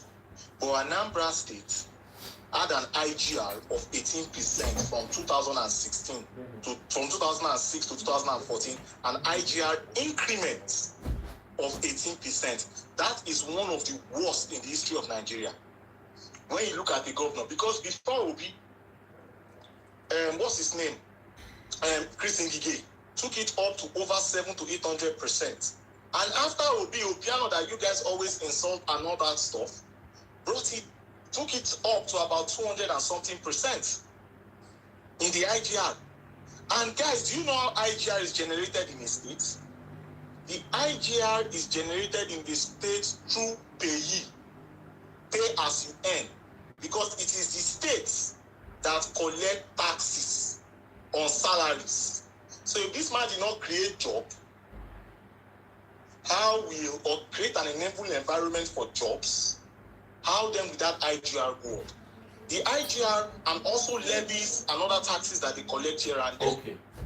So tell me. Can I quickly respond? At the end of the day, because I go, I'm coming, hold on. Can I quickly respond? No, this is very important. Hold on now.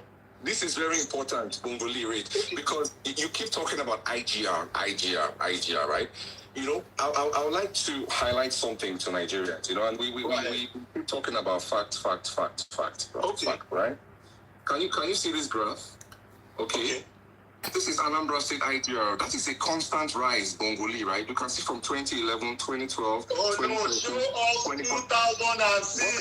Can you see allocation from the federal government? Can you see allocation is dropping? Bongoli, let me explain something to you, right? We're talking about IGR. So IGR, you know, what is the revenue? IGR is revenue, right? The average revenue, okay? Now, we keep talking about generation, right? What of utilization? Mongoli, you can have a salary of $100,000 per annum, but you can have a credit card debt of 200K. Does that make you financially responsible? Guy, before you can generate IGR, you have to build capacity. My brother. How do you generate IGR? How does Lagos State generate IGR? All of the multinationals in Nigeria, Total, ExxonMobil, Schlumberger, Halliburton, they are all headquartered in Lagos. Okay? We don't have any headquarters of any company. Abia State did better from 2006 to 2014 in IGR. Abia State did better. What did they do? What did Abia State do? No, I'm saying in IGR creation. How did they generate the IGR? That's the question. You went to show people 2011 to 2014 that it was going on. You did not show them 2006 when he took over. The IGR of Anambra State was 7.3 or 7.4, and then when Obi left, it was 8.7. And when you do the math, it's 18%. Don't be lying to people. Stop lying. That's something you can say. Bongoli, you have to quote my line, right? You have to quote my line. Right? I have never disputed the fact that the IGR increased by 18%. Oh yeah, let Atiku to talk. Why?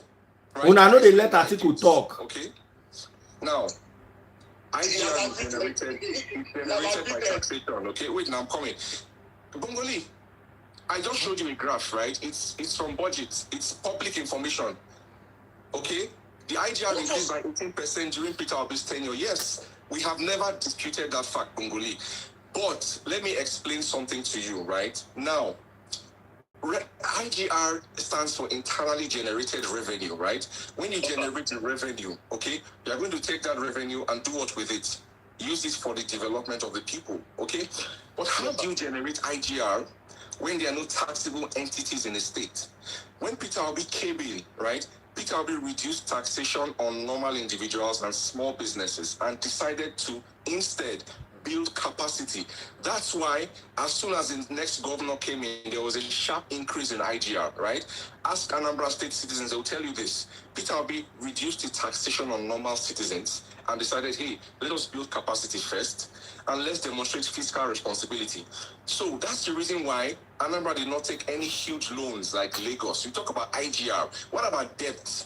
How much debt does Lagos State have? You talk about infrastructure, right? All of the things that were built in Lagos, the mega structures in Lagos, they were all built by the federal government of Nigeria.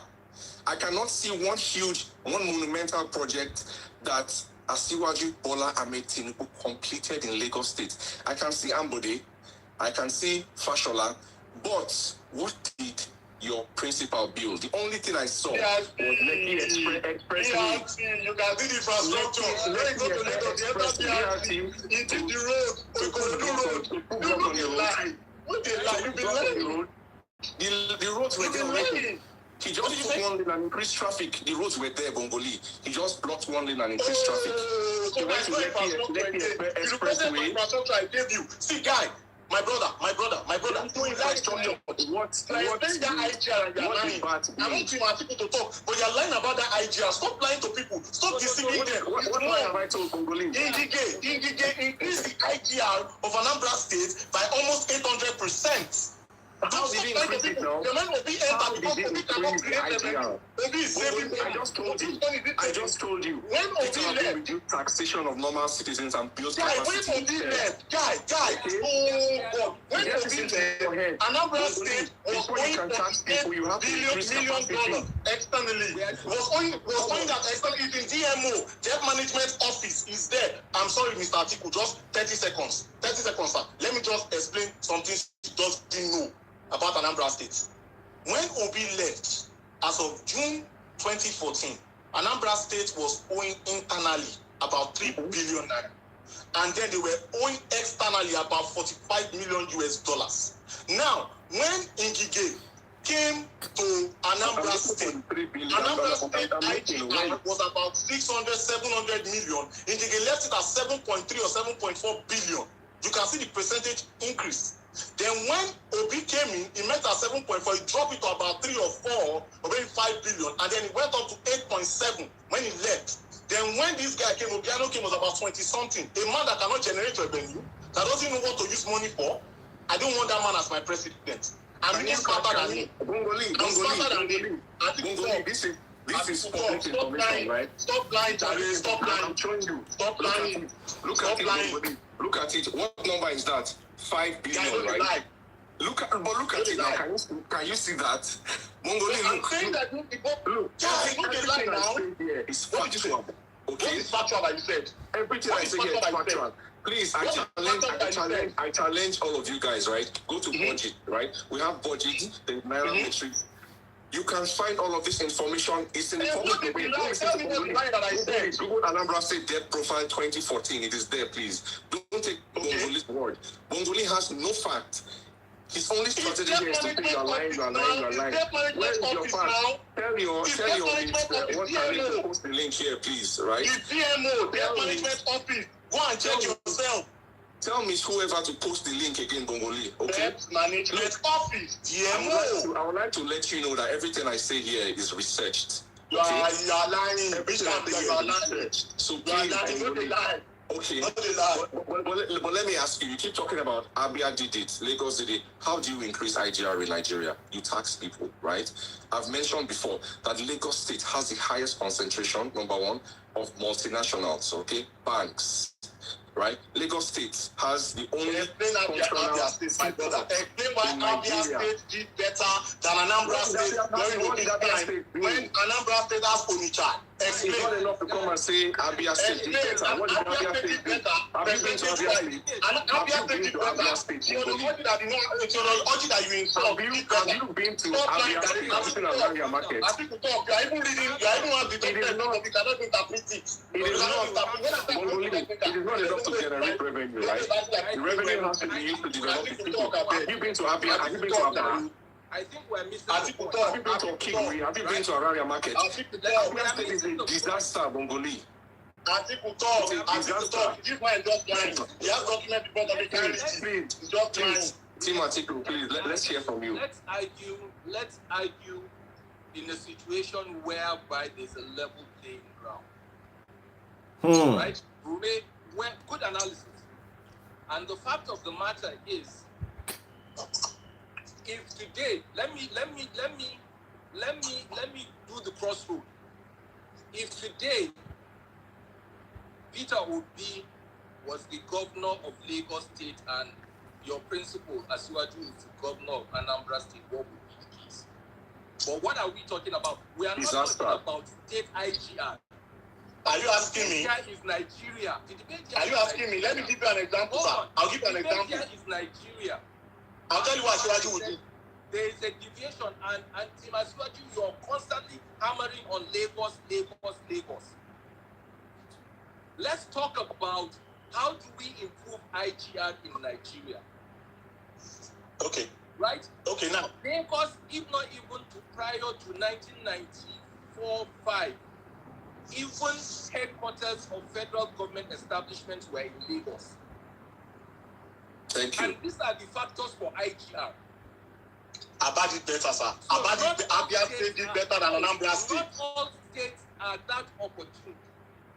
Enugu State did better. You get what I'm saying? Imo State did better. Nigeria. Yeah, that's what I'm saying. No, I'm saying that this man here, his principal cannot generate revenue. His principal is unproductive. He cannot generate revenue. All the other states did better than him. Percentage-wise. I'm not lying now. Am I lying? It's there for you to see. Yes, I'm arguing constructively, sir. You've been very argumentative. You're not listening to facts. Defensive is the word. Defensive. You're not bringing up points. Diversionary. You're not arguing based on what we are even debating here.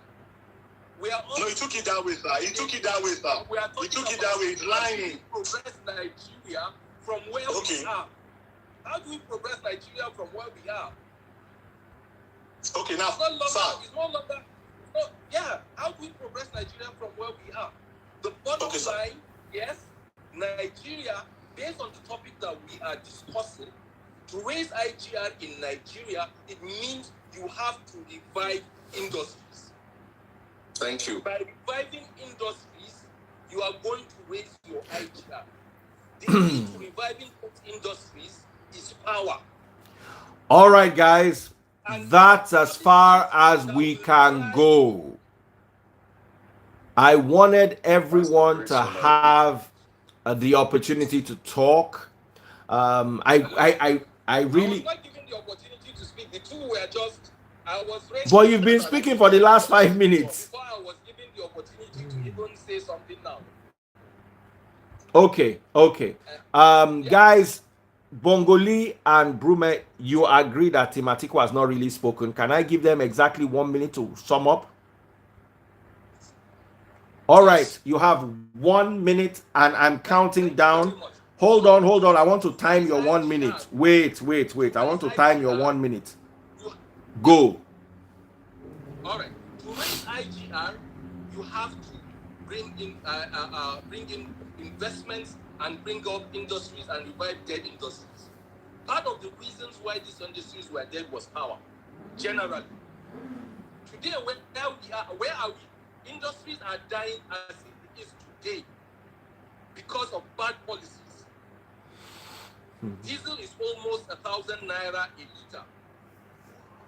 Companies are shutting down. Power has dropped. And these are all the issues that we are saying. And what are we talking about? So we're talking about, for me, like I've told you, the plan is quite there. It's already on ground. Increasing our power and reviving industries, raise our IGR, produce as a country, improve our naira value. During my principal's time as a vice president, the naira value was less than 115 naira. Today, where are we? And what are the causes? Thank you very much. Thank you. All right, guys. That's as far as we can go. A nice, healthy debate. Bongoli and Brume were at each other's throats with facts and counter facts and debunking each other's facts. Team Atiku also did quite well. I'm impressed with the way the debate was run today. It was very entertaining and informative. Do I agree 100% with what each of them said? It's not my business to agree, it's yours. You are the audience. The debate is all for you. What do you think? Right now, Star Wars, Team Peter Obi just decided that they are going to win today's Star Wars. So, I've just introduced something, yeah? And please, guys, I will be very grateful if the day Peter Obi is not winning, another team is winning, you will not be angry. Oh. Everyone who wins gets to design a post for their team. They can put whatever, as long as it's not vulgar or insulting to another party, hyping their team. So, we are Team Tinubu, or we are Team Peter Obi of Clash of the Supporters, vote Peter Obi, anything you like, put there.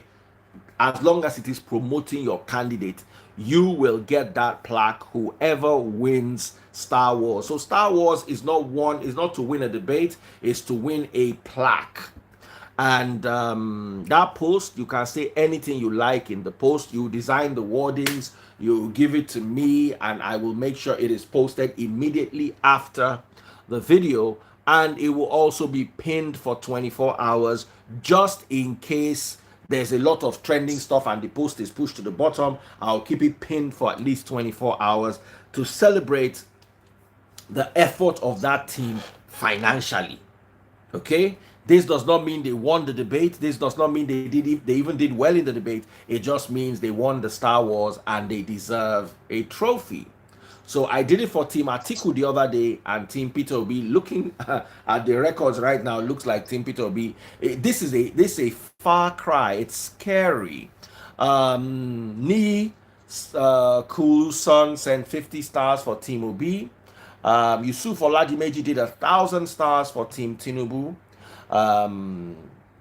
And totally, Yusuf Oladimeji has done so well. He's coming in at number 2 with 13,000 stars, making team Bola Ahmed Tinubu have 19,000 stars in total, which in my humble opinion is a lot. But this is dwarfed in comparison with Team Peter Obi's 41,400 stars from number one today, Kenny's Oyis. And that's not all. We also have Ima Okele's 2,000 stars. So that makes it a total of 43,400 stars from Team Peter Obi. They came prepared. They deserve the plaque. And I have exactly 5 more minutes. And with that 5 more minutes, if Team Atiku or Team Tinubu can retaliate, all well and good. But I'm closing in 5 minutes. And I'm setting the clock on myself to a 5-minute time limit. You guys are my witnesses. Please, guys, I need you to support Taste Buds NG. Taste Buds NG is starting her online culinary classes, an online masterclass. It's starting this Monday. Taste Buds right now has abandoned this room and is somewhere in the living room sleeping on a couch so I can do this show. That to me is the biggest sponsorship anybody can give. So if you're too busy to attend, you can pay for your wife or even your husband. You can pay for your friends. You have a sister who's getting married. This can be a wedding gift. Abroad, you have so many experiences that you can share as wedding gifts: helicopter ride, boat cruise. Why not a cooking course with Taste Buds NG? And here's some of the things I want to tell you about, guys. Please, when Taste Buds they support me to make sure say this work they go. Make una also they help me support them. All right, it starts on Monday, the 19th of September, all the way to Friday. Okay, and the time is 3 p.m. West African time. There are 2 to 3 hour classes. Venue is Zoom. Course fee is 48,500 naira. You can contact them. Take down the WhatsApp. The WhatsApp is +234 909 644 8433. +234.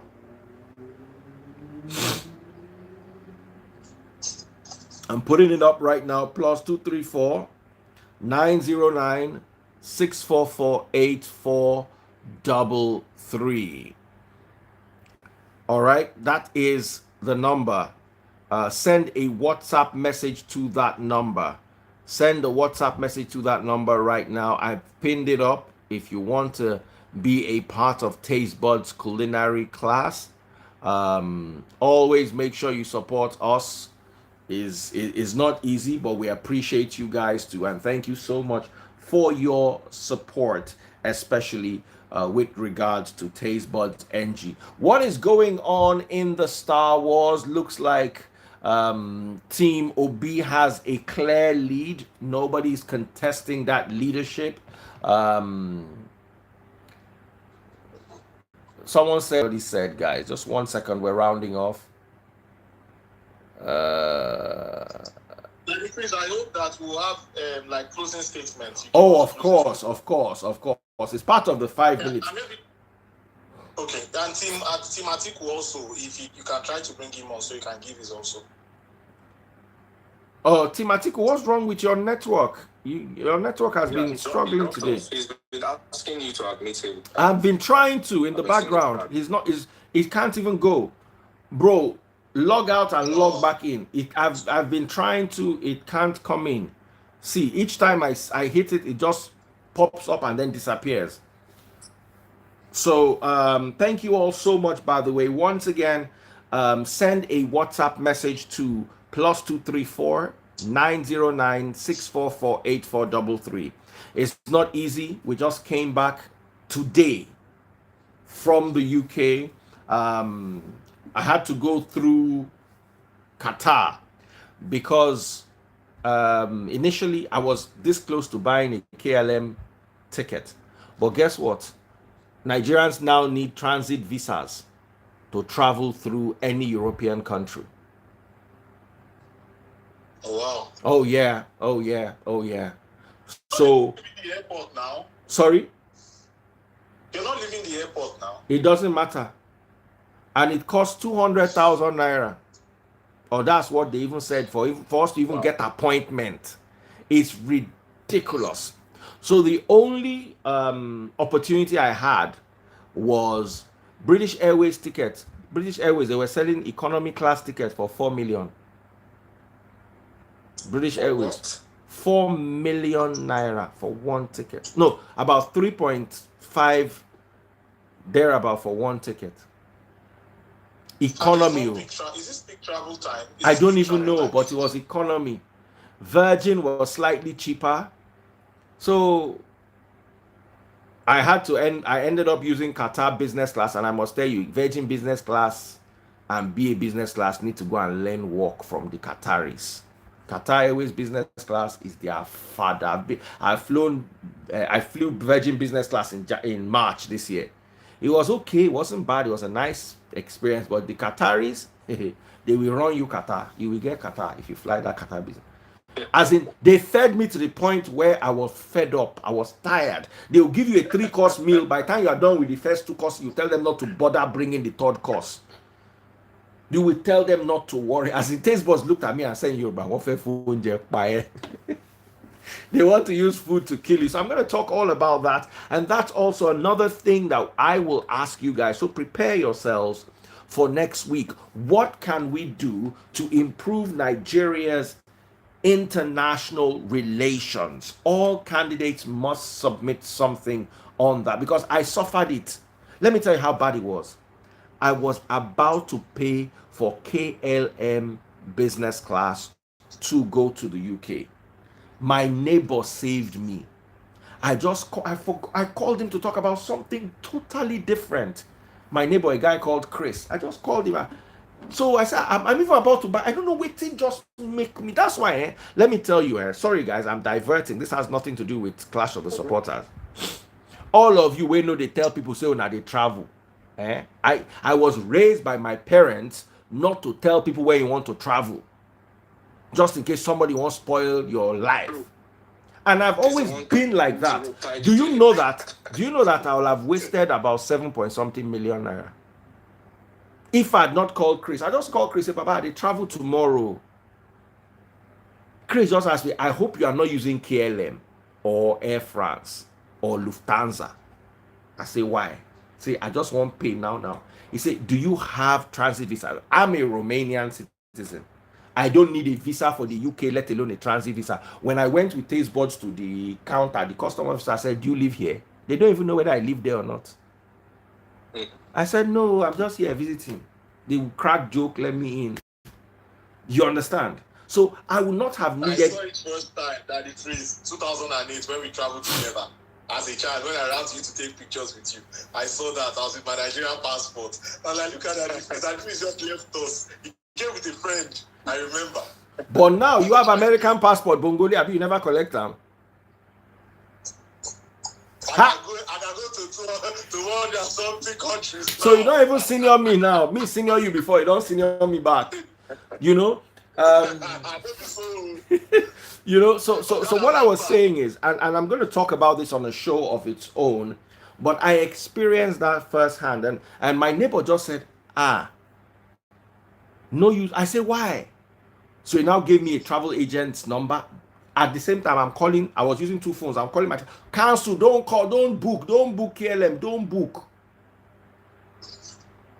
Because imagine, we're going to the UK and the earliest date for appointment for transit visa was on the 8th. We left on the 1st. We left on the 3rd. That means we could not have gone on the 3rd. We'll have had to wait 5 days to get an appointment, and then 2 extra weeks. We will still be waiting to go to the UK now as I'm talking to you. Wow. Simply because of transit visa. One of the demerits of Brexit, but I must say, we as Nigerians and our Nigerian passport needs an overhaul. Let's forget about who is working and who's not. Nigeria's international relations need a vast overhaul. So I was stuck with buying him. Now, my neighbor told me that his friend got to the airport to travel business class KLM. They said he cannot travel because he doesn't have transit visa. He had to buy economy class Qatar Airways on the spot. You can imagine how expensive that was. You must have spent like 3 million, because when you are buying on the spot, you nearly go blind with what you're going to pay. So see someone, a hardworking Nigerian who has no business to suffer, but all of a sudden, because of Nigeria's issue, he wasted a whole ticket. So he might probably have to reschedule that ticket and go and do appointments for all sorts of nonsense. And that must be, but something good did come out of it. For the first, when they say, first of all, I couldn't even get seats on Virgin, I couldn't get seats on BA business class. Forget it. BA business class was like 10 million. I'm like, what? A friend of mine just bought 10 million naira Benz the other day. I was congratulating him. So I carried the money of Benz to go to London for 1 week. Money of Benz. you know? Yeah. That's annual salary for oil and gas worker. 10 million per annum. Let me change something into this issue. So, these international airlines, I think they have about $600 million stock in Nigeria. And federal government said that, CBN said they have released $262 million. However, they said they've not even accessed it. So now they are really exploiting Nigerians right now. That is what they are doing right now. They are fleecing Nigerians right now. And that's the complaint that I saw it in Punch of Vanguard yesterday. So that is the situation right now. Not being able to have those dollars. And they are reducing their flights coming in and out of Nigeria at the time. Daddy Freeze, I know that we are debating and all that. In addition to that, maybe sometime, maybe next week, I don't know when you have an opportunity, and we want to talk about the history of Nigeria from 1492 to date. Because a lot of us do not really know our history per se. And I'm just going to say it based on facts and evidence and how I see it. And I'm offering myself from 1492 to 2022. This has no partisanship. This has no ethnicity. This has no religious bias whatsoever. So that we know where all of these, our deeply rooted issues come from. Because a lot of people don't know that. And at times I speak based on that and I get misunderstood at times. But it's something that I will offer to do on your program if you let me. From 1492 till 2022, talk about Nigeria's history. Definitely, we're going to have time for all that. So once again, next week, improving Nigeria's international relations and image. How is your candidate, Atiku Abubakar, Bola Ahmed Tinubu, and Peter Obi, how are they going to handle this? This is a problem. What is Peter Obi going to do? What is Bola Ahmed Tinubu going to do? And what is Atiku Abubakar going to do? Mo Musti is right here with us. I need to make the announcement and then everybody else has their closing statements. So all of a sudden, another extra 1,000 stars for Team Obi was bought by Bright Okaigbe Ugbefu. Like Team Obi was not already overleading before. Oladele Ojo sent 1,000 stars. Team Daddy Freeze, thank you so much. Mimi Ogos, 150 stars. Thank you so much. So totally leading today. We're closing Star Wars now. Team Peter Obi, for the first time in history, they have clearly won the Star Wars by almost doubling the margin. So they get a free banner like Team Atiku got the other day. So you guys get your banner ready. And the promise is the banner will be pinned for 24 hours. That is if I have a lot of traffic on my page, so people can still see that banner and see that you guys did well and supported my channel. Team Peter Obi, you have won. You can still buy stars even though Peter Obi has won. You can buy thank you stars. Just go to Facebook now and go and buy. You, especially you people, Peter Obi people, who not don't win. Clear win. Una to try. And it was dominated by Kenzie Oyes with 41,400 stars. This guy went all the way out. Yusuf Oladimeji did so well for Team Ashiwaju with 13,000 stars, followed by Oluyemi Agumbiade 3,500 stars. Still Team Ashiwaju. Number 4, Ima Okele 2,000 stars. She also did well. And finally, Oladele Ojo, who decided to bless me with stars, 1,400 stars. He came 5th. So bigger shout out to Kenzie Oyes for Team Peter Obi, dragging them all the way to a first time win. A great victory. Star Wars for the Peter Obi team. Has nothing to do with the debate. They just won a plaque, and they'll get their plaque on across all my platforms. So in 1 minute, your parting notes. Thank you all so much. Daddy Freeze, I think I watched the debate. It was very interesting. I wanted to say, I wanted to say something. I wanted to come at. I didn't know Bongoli was going to be on this debate, but it's I'm not. That debate is done already. But his next week topic is supposed to be us, right? Picking. Yes. It's just going to be forfeited, and you just gave us a topic to do international relations. No, right? no. You pick your topic. Just like I asked questions today, I'm going to ask on that. So I want you all to be prepared for it. You pick your topic normally. Today we also ask questions, right? Yeah. So I'm just saying in between, I'm going to ask that question and I want to hear what you guys have to say. It has nothing to do with, if you guys like, can talk about water and borehole generation, that's your topic. But I'm also going to just chip in this. That's my own contribution to the debate. My own question. Now, if you guys don't want me to ask the question, it's all well and good. This democratic. You guys have to agree. If you feel that if please don't ask us that question, we have our own set of questions and we're going to throw everything out. But whatever it is, like I say, the debate, this is the only thing on my page that is democratic. Everything else is what Daddy Freeze thinks and what he wants.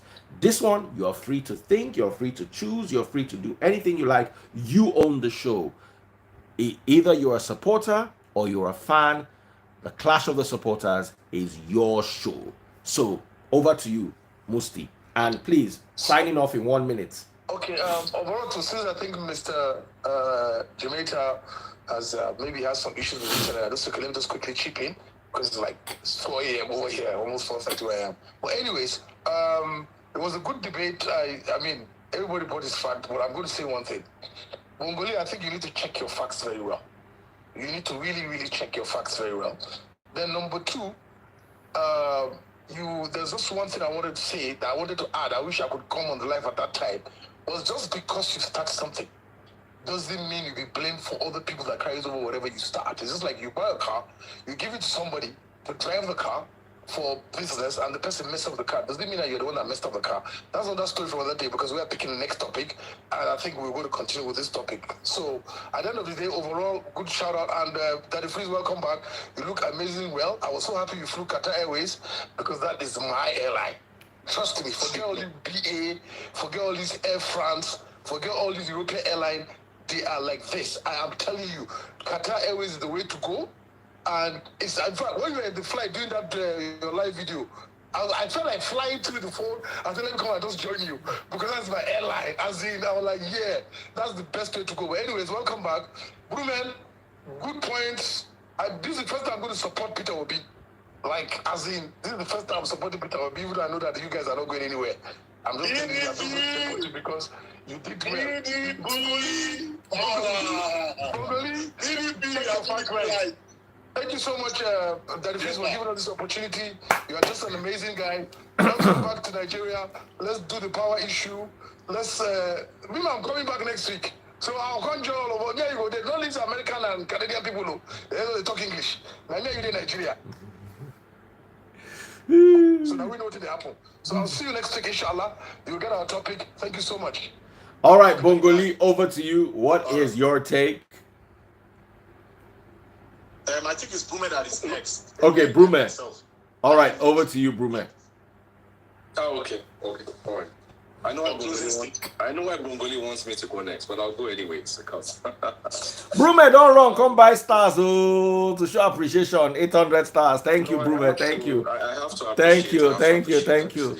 And I need you people's plaque so it can be loud on my page tomorrow. You too much, much, Baba. Thank Yes, you. so, yes, so all of them are too much. All of them are too much. Yeah. So just to conclude, this topic of energy and industrialization, it's a very, very sensitive one. Because we've been talking about our candidates' plan to move Nigeria from a consumer state to a production state, right? And production needs energy to power it. Without energy, without power, we cannot build manufacturing industries, right? We cannot support small businesses because a lot of the income that's made by businesses, whether big or small, apart from spending on security, a major chunk is spent on power. So that is something that has to be fixed as a matter of urgency. And Peter Obi has said that when he comes into power as the president of the Federal Republic of Nigeria, he will declare a state of emergency in the power sector, right? Now, it's not just, words, right? Part of that state of emergency will be allowing people temporarily to generate power and include in the national grid. That's one big limitation that people have at the moment, both private investors, both venture capitalists, and people that have the capacity to invest in the power sector have the issue of government interference in that sector. The moment power can be made profitable, a lot of investment will come into the sector, and the government can even decide to reduce the interference in the power sector of Nigeria. Peter Obi, coming from the private sector, understands how business works, understands what he needs to make the climate of Nigeria suitable for businesses, for investors to invest, and that is one thing he's going to do. He has a template which he's going to apply, and we know strongly, based on his past records, that he's going to apply all of those templates to the power sector in Nigeria. So I want to urge every single person here, when the election comes, please remember that the logo of the Labour Party is Papa, Mama, and Pikin. The candidate is Peter Obi for presidency. But remember, we have candidates for all other positions running for the elections. Governorship, House of Assembly, and all of that. Please vote the winning team. Vote the team that really cares about Nigeria, and make sure your hands are put securely your future is put securely in the hands of people that mean well for the country. Thank you very much, everyone. All right. Thank you very much. Daddy Freeze, can I go on now? Yes, your turn, and 1 minute exactly. 1 minute, it's more than 3 minutes, but okay. Well, firstly, he talked about the Labour Party. And with the Labour Party's ideology is by the government itself managing critical institutions. But Obi talked about free market economy and privatization. So they are a clash of ideologies. That tells me that Labour Party and Obi, they don't know what they are doing. Now, secondly, how will a serial importer of finished goods truly support industrialization? This is a man that used Anambra State money to invest in his private business and admitted on national TV. They're supposed to carry Peter Obi immediately finish making that statement on national TV. It's there on YouTube. You can check it. You can find it. Now, thirdly, Asiwaju is the right man for the job because he turned Lagos State's economy to becoming the 5th largest economy in Africa as we speak. Lagos State economy is bigger than that of Ghana as we speak. Lagos State's economy is the 5th largest in Africa at this time as we speak. Now, we're talking about industrialization. Team Atiku asked the question.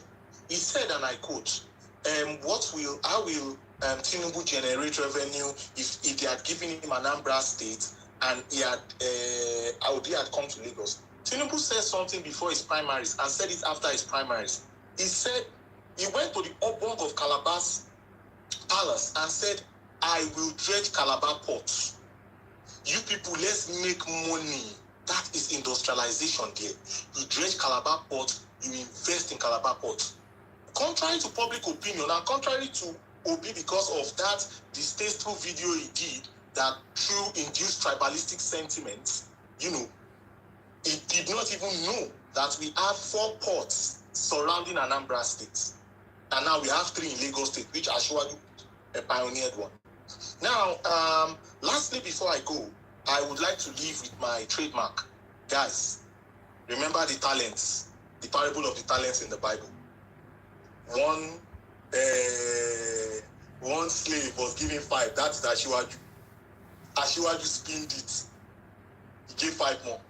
Then the 3, we talk about Sulun, Rufai, Ameshi, Akpabio, Umayi, all these people, that's 3. But the one of one that they gave one, which is I don't call his name. People should put his name in the comment section. The one that they gave one, they are going to bury his talent. People should put his name there. Put his name in the comment section. Let me see his name in the comment section, please. He put his talent, he buried it. Because he said he saved 40-something billion naira. And his people were languishing in poverty. According to Soludo, Anambra State poverty increased from 20% to 68% from 2004 to 2010. He could not use that money to dredge second Niger. That is what Buhari is doing now. So I rest my case, Jerry. This is a non-issue. Obi is a non-Atiku. That one, he wants to come and sell those people in line. He wants to sell Nigeria. All right, guys, this is where we end it all. Thank you so much. Goodbye and good night. Awesome debate. Thank you. Bye. Bye, everyone. Bye, bye, bye, bye. Bye. Bye. Bye, Bongoli. I'm going to also use this medium to congratulate Team Peter Obi for the Star Wars. I'm expecting their plaque so I can put it up. Don't forget, send a WhatsApp message to Taste Buds right now if you're interested in the culinary classes starting on the 19th. Slots are limited, so pay now so you can book your slot. It is 48,500 naira only, and it is something you would absolutely enjoy. The number to send the message to is +234 909 644 8433. +234 909 644 8433. Book a cooking session for yourself. Taste Buds Cook and Bake starting on the 19th of September 2022. That is next week, Monday. Be a part of this.